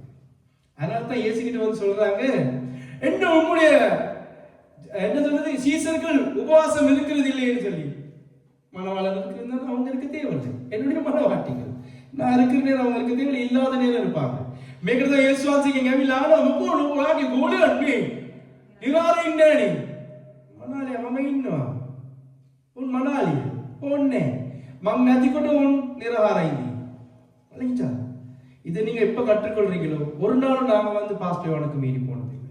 எப்ப சரி நான் பாஸ்டர் யோவானை குறிச்சு உங்க யாருக்கிட்ட சரி குறை சொல்லியிருக்கிறேன்? சொல்ல மாட்டோம். எனக்கு ஆவிக்குரிய தகப்பன் இன்னைக்கு வருதா? அடிக்கடி மாத்திரமே இல்லை. நான் ஆவிக்குரிய தகப்பன் நான் ஒரு சில நேரங்களில் சொல்றது உண்டு. பாஸ்டர் சூரியஸ் ராமச்சந்திரனுக்கு, வயசான பாஸ்டர் ஆபேலுக்கு அவங்கள வந்து தகப்பன்கிற ஸ்தானத்தில் வச்சு கூப்பிடுது. ஆனா என்னுடைய ஆவிக்குரிய தகப்பன் பாஸ்டர் யோவான் தான். உங்களுடைய ஆவிக்குரிய தகப்பன் யாரு? யோசிக்கிறாங்க. ஒருவேளை இயேசுவா இருக்குமோ? அல்லேலூயா. மோசே எங்க இருக்கிறாரு? மேலே, ஜனங்கள் கீழே. யோசுவா 2க்கும் நடுவுல. யோசுவாவுக்கு ஆண்டவர் வெளிப்படுத்தல, மோசேக்கு தான் ஆண்டவர் வெளிப்படுத்தல. யோசுவா மோசையை நோக்கி யோசுவா மோசையை பார்த்து சொல்றான் யுத்தத்தின் சத்தம் சொல்லி. மோசே கொடுக்கிற பதில் என்ன தெரியுமா? அது யுத்தத்தின் சத்தம் அல்ல, அவங்க தங்களை கெடுத்து கொண்டார்கள். இதுக்கு முதல்ல ஆண்டவர் மோசைக்கு வெளிப்படுத்தி முடிஞ்சு நீ இறங்கி போ. 32வது அதிகாரம் ஸ்டார்ட்லயே ஆண்டவர் சொல்லி முடிஞ்சு තේරුණාද? අතර මැද ඉන්නව යොෂුවාට දෙවියන් වහන්සේ එළිදරව් කරේ නෑ. ඔවුන් කරන දේ පටන් ගන්නකොටම නික්මියාම 32 වෙනි පරිච්ඡේදයේ පටන් ගන්නකොටම මෝසෙස්ට දෙවියන් වහන්සේ එළිදරව් කරා ඉවරයි. ඒ නිසා අපි දැනගන්න ඕනේ නායකයෙක් සිටිනකොට ඒ නායකයාට ඉහළින් අපි යන්න නරකයි. එමේ යනවා නම් ඔබ කවදාවත් පාවිච්චි වෙන්න යන්නේ නෑ. என்னைக்கு சொன்னேன்னு கேளுங்க.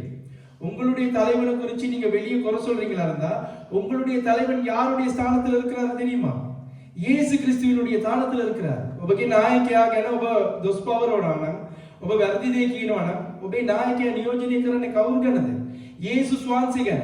ඔබ යේසුස් වහන්සේට තමයි දොස් කියන්නේ. ඒ නිසා ඔබ හොඳට මතක තියාගන්න මෙතන ඔහුට ප්‍රොමෝෂන් ලැබුණා මෝසෙස්ගේ සේවකයා. ඒ විතරක් නෙමෙයි දැන් මොනවද? දවස් 40ක් නිරහරව ඉන්නවා. දැන් ලැබෙනවා උතුම් ස්ථානයක්. අපි පිපෙරලක මෙහෙම යමු. 33ම 33ට යම් 33 වාසිකන ඉංග ඒසොදෝ 33 7. දැන් දෙවියන් වහන්සේට ඇත්තටම කියනවා නම් අර සිංහලෙන් කියන්නේ පුදුම විදිහට මලපැන්න. දෙවියන් වහන්සේට උවමනා වුණේ මේ සෙනගත් එක්ක ඉන්න. ඇයි? දවාලේ ගිනි ටැබක් මෙන් ගවාලේ ගිනි ටැබක්ද නෑ. දවාලේ වලා ටැබක් මෙන් රාත්‍රියේ ගිනි ටැබක් මෙන් ඒ විතරක් නෙවෙයි දෙවියන් වහන්සේ ඔවුන් සමග ගමන් කරා. ඔවුන් සමග ඉන්න ඕනේ කියන එක තමයි දෙවියන් වහන්සේ බලාපොරොත්තු වුණේ. ஆண்டவர் என்னத்தை எதிர்பார்த்தாரு? இந்த ஜனங்களோட மேக ஸ்தம்பமா பகலிலே இரவிலே அக்கினி ஸ்தம்பமா அவர்கள் நடுவில் இருக்கணும்ங்கறத எதிர்பார்த்தாரு. அது மாத்திரமல்ல ஆசரிப்பு கூடாரத்தை அவர்கள் நடுவுல தான் ஆண்டவர் போடணும்னு எதிர்பார்த்தார். සම්මුඛ වීමේ කූඩාරම ඔවුන් මැදියේ තමයි දෙවියන් වහන්සේ දාන්න බලාපොරොත්තු වෙන්නේ. මොවුන් මේ කරපු අපරාධයෙන් දෙවියන් වහන්සේ මොනවදද කිව්වේ? ඵලයන් මම උඹලගේ ඉදිරියේ යන්නේ. මෝසෙස් මොන දෙයක් කරාගනින් කියලා කියනවා. මෝසෙස් දෙවියන් වහන්සේට මැදිහත් කාලේ යකම යාඥාවක් කරනවා. දැන් මෝසෙස් දෙවියන් වහන්සේ කියනවා වාසිය 33 7 மோசே கூடாரத்தை பெயர்த்து දැන් කූඩාරම කොයිද තිබුණේ ඔවුන්ගේ මැදියේ? மோசே கூடாரத்தை பெயர்த்து ஆ. அதை பாளையத்துக்கு புறம்பே தூரத்திலே போட்டு பாளையத்துக்கு புறம்பே ஏன் கூடாரம் இருந்துச்சு அவங்க மத்தியில. இப்ப இவங்க செஞ்ச இந்த அநியாயத்தினால இப்ப மோசே இப்ப கீழவன் சொல்லிருப்பா, என்னடா ஒரு 40 நாள் போயிட்டு வர்றதுக்குள்ள நீங்க இவ்வளவு பெரிய 7.5 கூட்டி வச்சிருக்கீங்கன்னு சொல்லி. வாசிங்க சிங்களம். මෝසෙස් කූඩාරම ගැන හදවුරෙන් පිටතට හදවුරට ඈතින් පිටුවන්ට පුරුදුව සිටියේය. அடுத்தது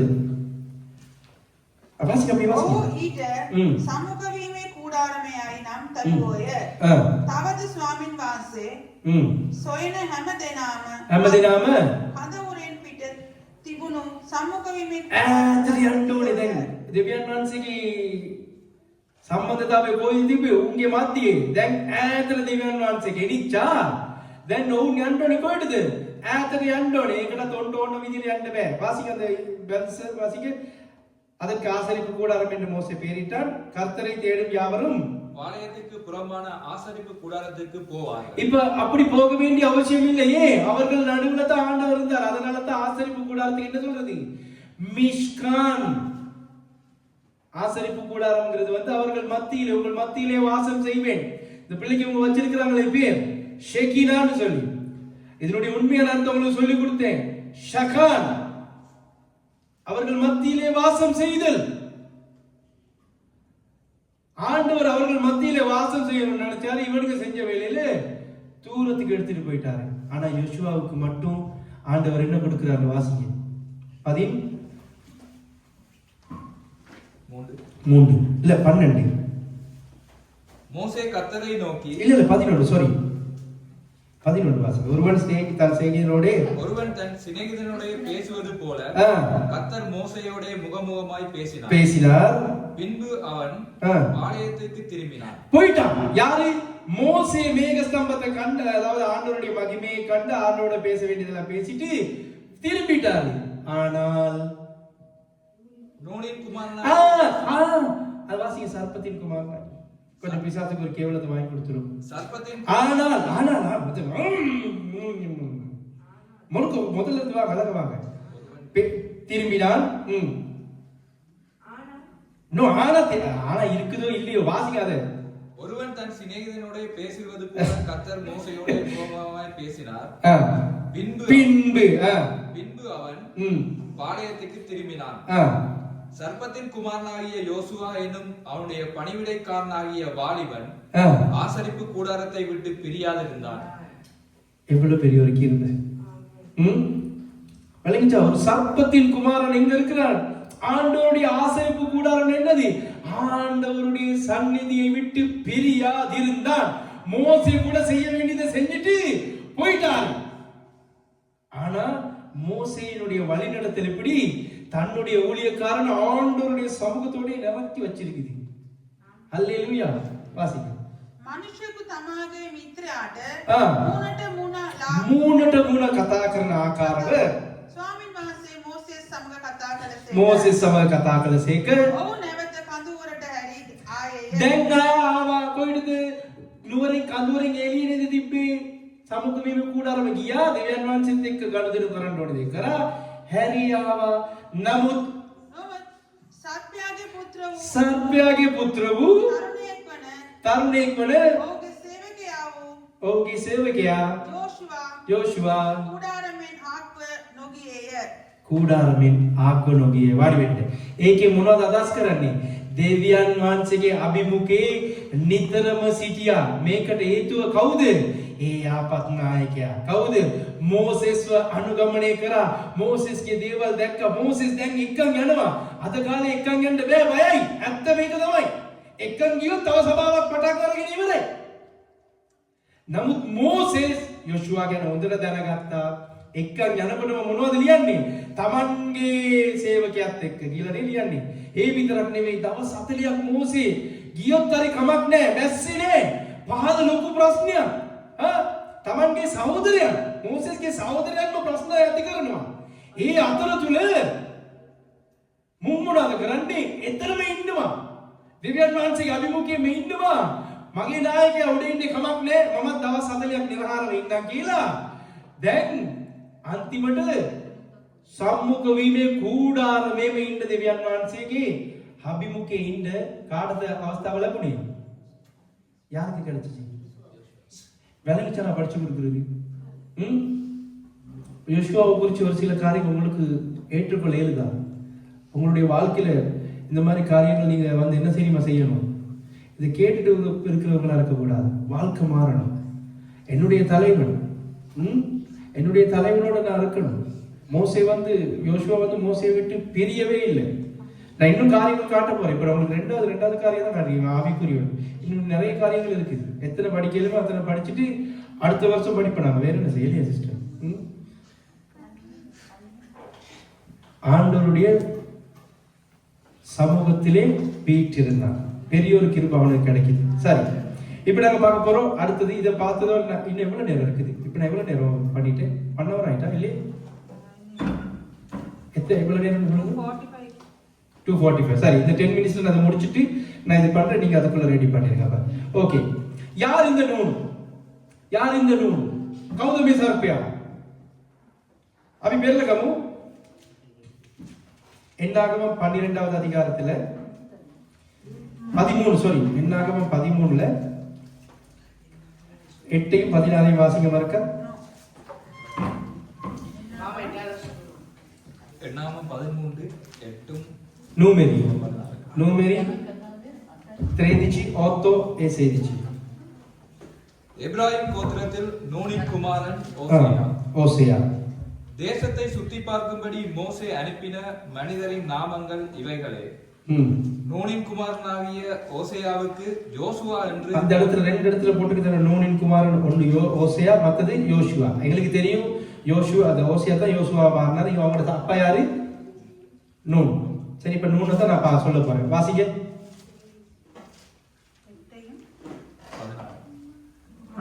එබ්‍රායිම් ගෝත්‍රයෙන් නූන්ගේ පුත්‍ර වූ හෝෂයාය.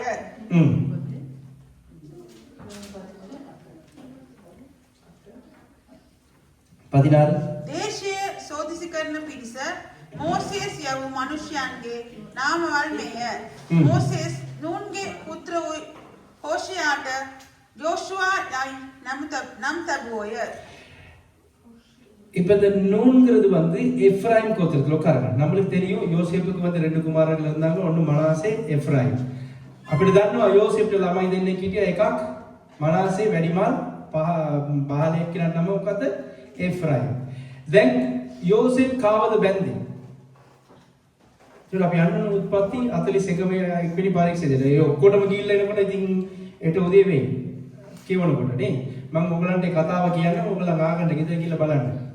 யோசேப் பாராவுக்கு දෙවෙනියා වෙනවා නේද? මිසරේ පාරවනුடைய 2வது பிரதம மந்திரி ஆகிறான்னு வைங்களேன். யோசேப்ට අම්ම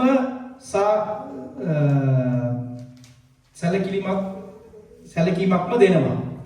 யோசேப் කාවද බඳින්නේ? யோசேப் කාවද බඳින්නේ? யோசேப் யார கல்யாணம் கட்டுறாரு? என்னடா கேள்வி? ஒரு பொம்பளை தான் கல்யாணம் கட்டினாரு சொல்லுங்க. சரியா? ஓன் කියනව නුවර හිටියාව. ஓன் பட்டணத்து ஆசாரியனுடைய மகளாகிய ආස්නාත தான் கல்யாணம் கட்டினார். ඕන් නුවරේ සිටියාව පූජකතුමාගේ දුවව බඳින්නේ. කවුද? ආස්නාත් කියනව ඒ දුවව බඳින්නේ. හරි?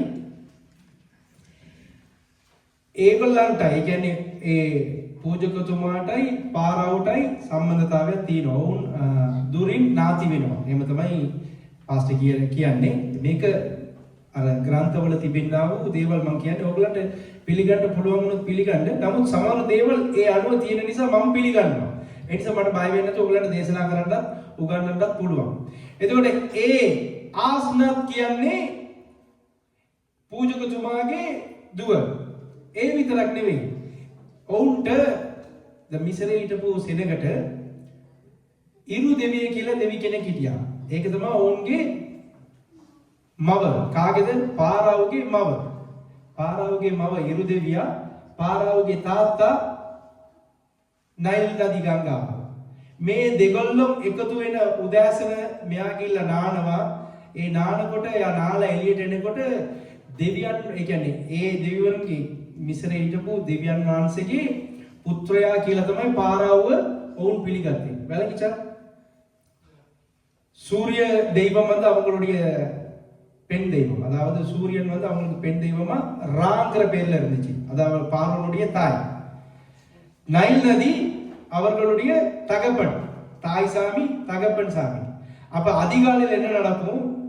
பார்வன் வந்து அதிகாலையில சூரிய உதயமாகிற நேரம் போயிட்டு குளிச்சிட்டு மேல வருவார். மேல வர நேரம் ஜனங்கள் வந்து அந்த தாய்க்கும் தகப்பனுக்கும் பிறந்த பிள்ளையா பார்வன் என்ன எப்படி அழைக்கப்பட்டார்? தேவகுமாரன் சொல்லி.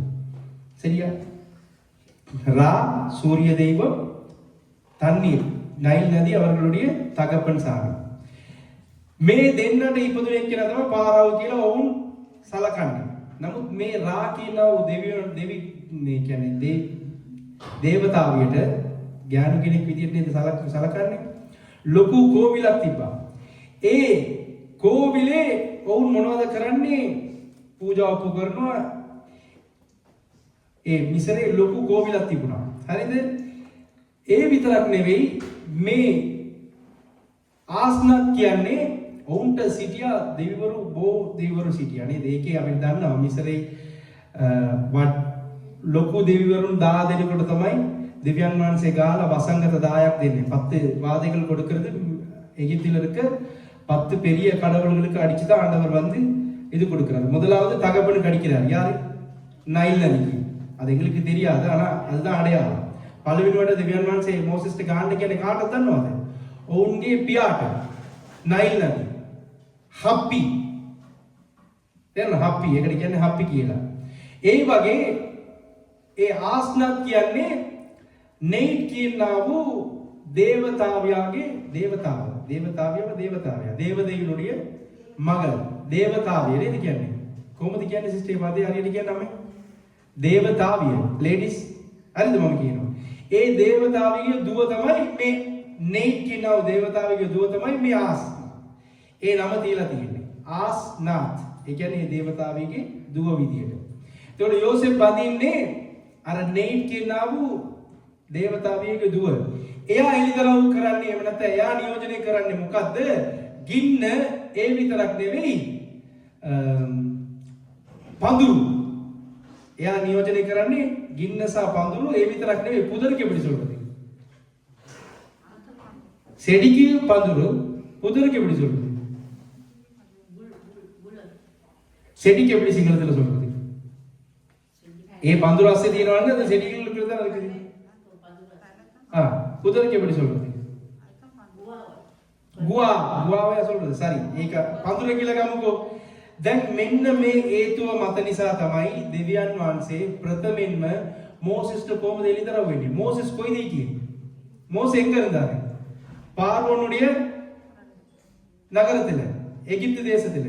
அப்படி இருந்த மோசே பார்வோனை தான் முதல் கடவுளா பார்த்திருப்பாரு. ஏன்னா பார்வோனுடைய ஜனங்கள் வந்து கும்பிட்ட கடவுள்களை தான் மோசேயும் கடவுளா கொண்டிருப்பாரு.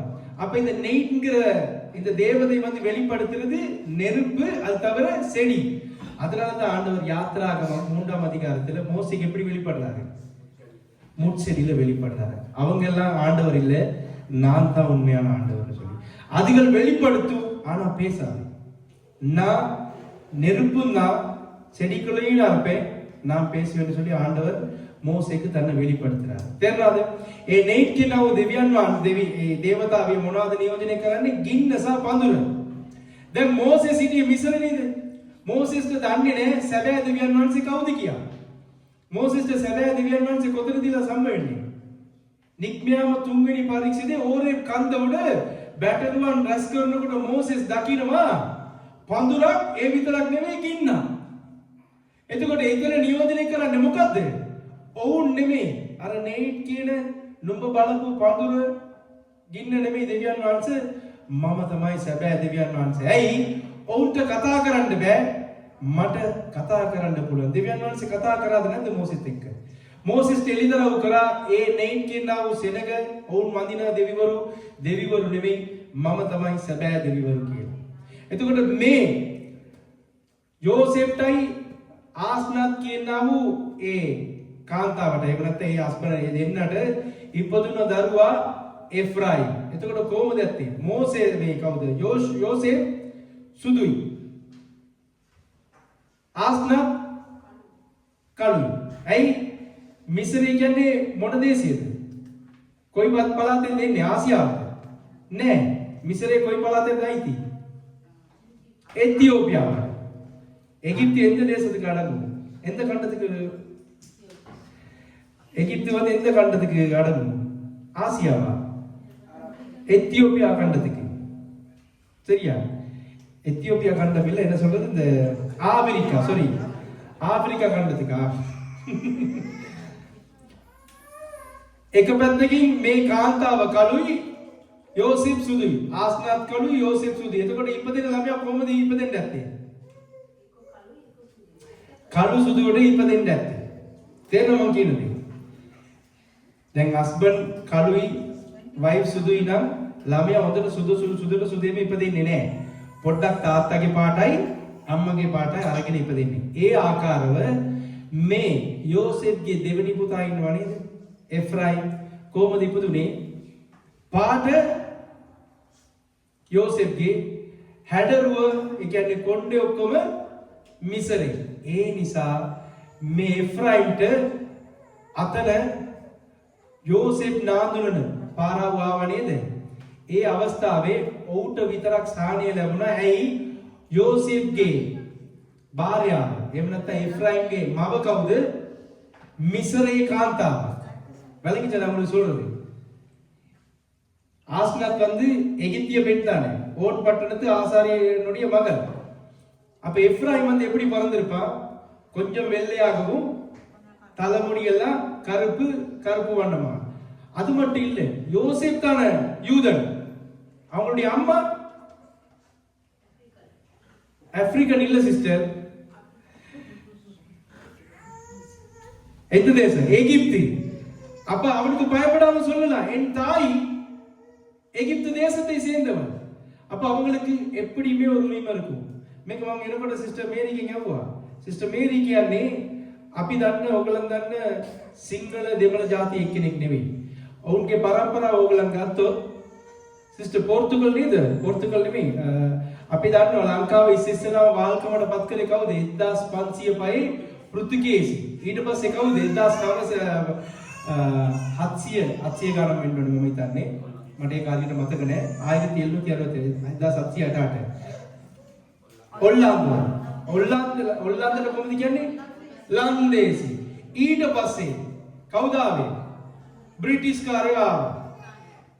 බ්‍රිතාන්‍යවරු ආවා. හරිද? පෘතුගීසි ආපු වෙලාවෙත් ඔවුන් මොනවද කරේ? ලංකාවේ ඉන්න කාන්තාවන් බැන්දා. ලංකාවේ ඉන්න පිරිමිනුත් ඔවුන්ව බැන්දා. ඒ වගේ මොකද කියන්නේ? ලන්සිද කියන්නේ. අර අපි සිංහලෙන් කියන්නේ මේගොල්ලෝ ලන්සි ටෝක් දාන්නේ කියලා නේද? අර ඒගොල්ලන්ට තමයි. பரங்கீர்னு சொல்லுவோமே, கேள்விப்பட்டிருக்கீங்களா? அவங்களுக்கு ரெண்டு உரிமை இருக்குதா சார்? ඒගොල්ල மாதிரி இல்ல. උදාහරණයට මම කියන්නේ එච්චර දුරට යන්න ඕනේ නෑ. දැන් මම එනකොට මම යාගෙන් ප්‍රශ්න කරාගෙන ආවා, sister you are talking well English, can you tell me your descendants කියලා. යාගේ අර පරම්පරාව ගැන අහනකොට එයාගේ අම්මා විතරයි, අම්මගේ අම්මා, ඒ කියන්නේ බිස්නෝන්, එහෙම නැත්නම් මුත්තා නේද කියන්නේ? තාත්තා නෙමෙයි, මුත්තා කිරිකිත්තද? හරි. අර තාත්තගේ කියලා ගන්නකො, අම්මගේ අම්මා හතරවෙනි එක්කෙනා මෙයාගේ ඉදිරියට යනකොට ඒගොල්ලන් අර අරපැත්තෙන් ආපු කට්ටිය. එතකොට ඒගොල්ලන්ට කොහොමද ලංකාවේ ඒගොල්ලන්ට මොනවද තියෙන්නේ? බලේ තිබෙනවා පෘතුගීසි වලට. පෘතුගීසිද නැත්නම් ලන්සිද දන්නේ නැහැ. කොයි පැත්තෙන්ද ආවේ? ඒ පැත්තෙන් තියෙනවා. දැන් උදාහරණයක් ගන්න, මගේ ළමයා උදාහරණයක් ගන්න. හරිද? වෙන කාවත් ගන්න ඕනේ නැහැ නේ. දැනට මම ගන්න මගේ ළමයා. මගේ ළමයාට ලංකාවට ගියොත් උරුමය දිනයි මම ලාංකිකේ. ඒ විතරක් නෙවෙයි. අවුරුදු 18 වුණ ගමන් ඉතාලියට යන්න උරුමය දින මම මේ ඉපදුනේ. ඒ ආකාරව එෆ්‍රයිම්ගේ දරුවා තමයි කවුද? ඒ මාපෙක්කලා තමයි නූන්. මෙයා මොනවද කරේ? මෙයා දෙපැත්තම නායක විදියට වැඩ කරා. ඒ නිසා තමයි එයාගේ නම නෙමෙයි ඒක. එයා ණයා. අපිත් ලංකාවෙත් ඉන්නව නේද? ඉන්දියාවෙත් හිටිය ඔය වගේ මිනිස්සු. මොනවද කරන්නේ? Tamanට යහපතක් වෙන්න අර පැත්තට ගිහිල්ලා කේලම් කියනවා. Taman ආවේ කොයිද? එෆ්‍රායිම් කියනවා වූ ඒ ආස්නාත්ගේ පරම්පරාවෙන් ආවේ, යෝසෙෆ්ගේ පරම්පරාවෙන් ආවේ. යෝසෙෆ් නාඳුනන පාරව ආවතරි ඔවුන්ට ඒ සැලකීම තිබ්බා. ඇයි? ඔවුන් ඒ රටේ පුරවැසියන්. කවුද? යෝසෙෆ්ගේ දරුවන්. අනිත් කට්ටිය වහල්ලොන් විදියට ඉඳලා ගියේ. නේ ආවා සැලකීමක් ලැබුණා. வழங்கிச்சா மற்றவங்களுக்கு யோசேப்பின் நிமித்தம் ஆண்டவர் கிருபை கொடுத்தார். யோசேப்பின் நிமித்தம் தான் அவங்களுக்கு கிடைச்சி. ஆனா எப்ராயிம் மனாசே எங்க பிறந்தவனுங்க? எகிப்திலே பிறந்தவன். தேர்ந்த மக்கினது එෆ්‍රයිම් සහ මනාසේ මිස්රයිම ඉපදුණා. ඔවුන්ට ඒක තිබුණ නිසා මේ එෆ්‍රයිම්ගේ පරම්පරාවෙන් ආපු එක්කෙනා තමයි අර නූන් කියන පුද්ගලයා මොනවද කරන්නේ?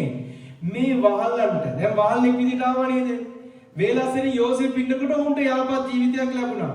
දැන් වහල්ලෙක් වුණ ගමන් මම මොකටද වහල්ලෙක් වෙන්න ඕනේ? මම යෝසෙෆ්ගේ දරුවා. යෝසෙෆ් අතරින්නකෝ යුදෙව්වා නේද? මගේ අම්මා කවුද? ඕන් කියනවා වූ පාරාවගේ පරම්පරාවේ කියන්නේ දුර නාති. එයාගේ දරුවයි කියන ඒක මත මෙයා මොනවද කරේ?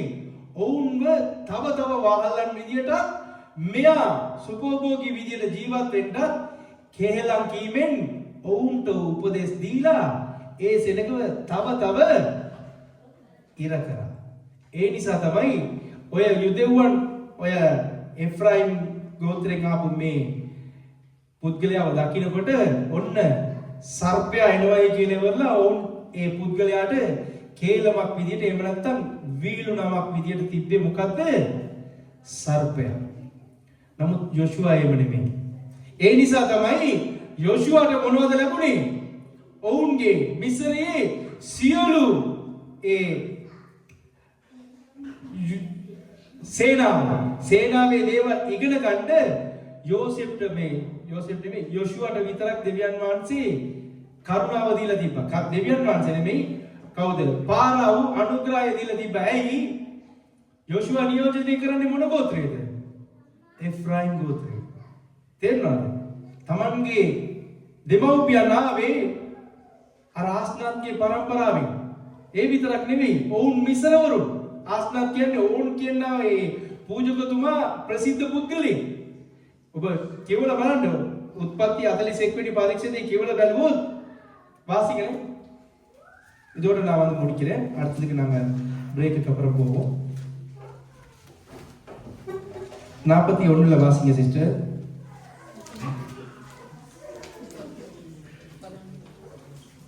வாசிங்க. வாசிங்க. அழகு வாசிங்க. மேலும் பார்வோன் யோசேப்புக்கு ஷாப்நாத் பண்ணையா කියන්නේ சாத்நாத் பண்ணையா என்கிற பெயரை இட்டு ஓன் பட்டணத்துக்கு ஆசாரியனாகிய நாத்தை அவனுக்கு நாத்தை இல்ல ஆஸ்நாத்தை. என்ன நாத்தைங்கிறீங்க? ஆஸ்நாத்தை அவனுக்கு மனைவியாக கொடுத்தான். இப்ப யாரு கொடுக்கிறா? ஓன் பட்டணத்து ஆசாரியன். அப்ப வந்து நீங்க யோசிக்க இது யாருக்கு எல்லாம் செய்யறது? பார்வோன் தானே செய்யறாரு. மேலும் பார்வோன் யோசேப்புக்கு சாப்நாத் பண்ணையான்னு சொல்லி ஜீவ அப்பம். அவனுடைய பேரினுடைய அர்த்தம் என்னது? சாப்நாத் பண்ணைங்கிற அர்த்தம் என்னது? இயேசு கிறிஸ்துவுடைய ஒரு பேர் தான் அவனுக்கு பிரதிநிதித்துவப்படுத்துறான். சாப்நாத் பண்ணையான் பேர் வச்சு ஓன் பட்டணத்து ஆசாரியனுடைய மகனை கொடுக்கிறதா இருந்தா ஆசாரியனுக்கும் பார்வோனுக்கும் சம்பந்தம் இருக்குமா இல்லையா? அப்ப அந்த கலாச்சார புஸ்தகத்துல போட்டிருக்க கதைகள் எல்லாம் உண்மையா இருக்குமா இல்லையா? ஏற்றுக்கொள்ள இயலுமா இருக்குதா? விளங்கிச்சா? இப்ப நான் நல்லா இப்ப நீங்க என்னோட வேலை செஞ்சா தானே என்னோட நல்லா ஐக்கியமா இருந்தா தான் எனக்கு பயப்படாம சொல்லலாம் என் பிள்ளைய கல்யாணம் கட்டுங்கன்னு சொல்லி. விளங்கிச்சா? இவங்க அடிமை இல்லை, பார்வோனுக்கு அடிமை இல்லை. யோசேப்பு அடிமையா வந்ததுக்கு இப்ப யோசேப்பு வந்து தலையாரியாக இருக்கா யாங்க எகிப்துல. பார்வோனுக்கு அப்புறம் அவன் தான் எல்லாம். அப்ப அப்படி இருக்கிற நேரம் என்னத்தை கொடுக்கிறான்? ஓன் பட்டணத்து ஆசாரியனுடைய குமாரத்திய. வாசிங்க, சிங்களத்துல உட்காருங்க. 45. තවද පාරාවෝ යෝසෙෆ්ට තවද පාරාව යෝසෙෆ්ට ශාප්නාත් පන්නයා. ශාප්නාත් පන්නයා කියන්නේ ජීවනදායක රොටිය. ඒක යෝසෙෆ් අපේ යේසුස් වහන්සේට සඳහන් වෙනවා. ඕන්හි පූජක වූ ඒ ඔවුන්ගේ නෙමෙයි අද අලක වාසික නනත්ත සොන්නේ. අද වාසිකෙන් වැලකා දිනාටි. ඕන් හි පූජක වූ. ඕන් කියනවා මේ නුවරේ සිටියා වූ පූජකවරයාගේ போத்திபிரா இல்ல போத்திபிரா நீங்க அத வாசிக்காமலே போயிட்டீங்க தராசாத்தி. ஓன்ஹி பூஜகவு போத்தி எராගේ දියණියවු ආසෙනාත් ඔවුන්ට භාර්යාව කොට. දැන් කල්පනා කරන්න පාරාව තමයි මේ සර්ණ මංගල්‍ය කරන්නේ. ශාප්නාත් පන්නයා කියලා නම තියලා කරන්නේ. ශාප්නාත් පන්නයා කියලා කාටද නම තියන්නේ? යෝසෙෆ්ට නම තියලා ඕන් කියනවා නුවරේ හිටියා වූ පූජකතුමාගේ දුව ආස්නාත්. ඒ ඕන් කියන්නේ නුවරේ හිටියා වූ පූජකතුමාගේ නම මොකද? පෝතිපාර් නෙමෙයි. ඒ ඇවිල්ලා යෝසෙෆ් මෙව කරපු නාම ගෑණි. හරිද? ගෑණිගේ හස්බන්ඩ් පෝතිපාර්. මෙතන පෝතිපිරා සරියා. එතකොට කල්පනා කරන්න පාර්වොන්ටයි ඒ පූජකතුමාටයි සම්බන්ධතාවයක් තියෙන්න ඕනේ. ඒ වගේ ඒ කාන්තාව දෙන්න, යාගේ දුවව දෙන්න. පාරාව කියනවනම් දැන් වා ඇස් දෙකට දන්නේ නැති කාත් කවුරුත් නැති එක්කෙනෙකුට මේ පාරාණ එකෙකුට කියයිද මෙන්න මගේ ලොතු බදින්න කියලා. ඔව් කවුද? ඕන් කියනව නෝරේ මම කිව්වා මොකද්ද තිබුණේ? ඒ රා කියනව දේවාලයේ තිබුණා. ඒ දේවාලයේ හිටපු පූජකතුමා තමයි මෙයා. එතකොට උතුම් පූජකතුමෙක්ගේ දුව දෙනවා නම් ඔවුන් අතර සම්බන්ධතාවයක් තියෙන්න ඕනේ. එතකොට කල්පනා කරන්න මේ නූන් කියන පුද්ගලයා, එයාගේ නම නෙමෙයි, ඒ ඊශ්‍රායල් සෙනග යුදෙව්වන් මූ කරපු අපරාධ නිසා ඇයි යෝසෙෆ් නාඳුනන පාරාව ඇවිල්ලා වුණ හිර කරපු නිසා මොවුන් මොනවද කරේ? ඌට නම තිබ්බා. ඇයි?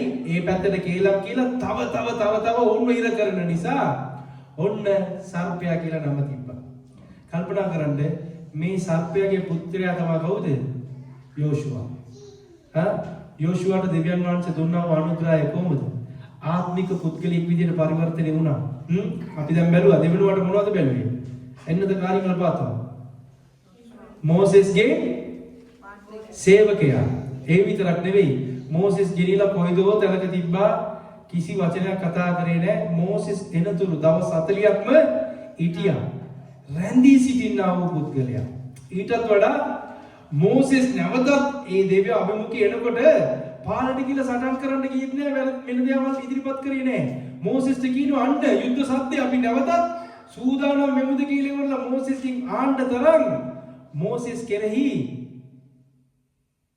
මෝසේ කුරිතවල වෛරාක්‍යය ජොඩිතකමක් තිබුණු පුද්ගලයා. ඒ විතරක් නෙවෙයි දෙවියන් වහන්සේගේ අභිමුඛයේ නිතරම සිටින්න දෙවියන් වහන්සේ ආශිර්වාද කරපු පුද්ගලයා. මේකත් එක්ක අපි අවසන් කරමු. ඊළඟ කොටසට තව බ්‍රේක් එකකින් පස්සේ අපි පටන් ගමු.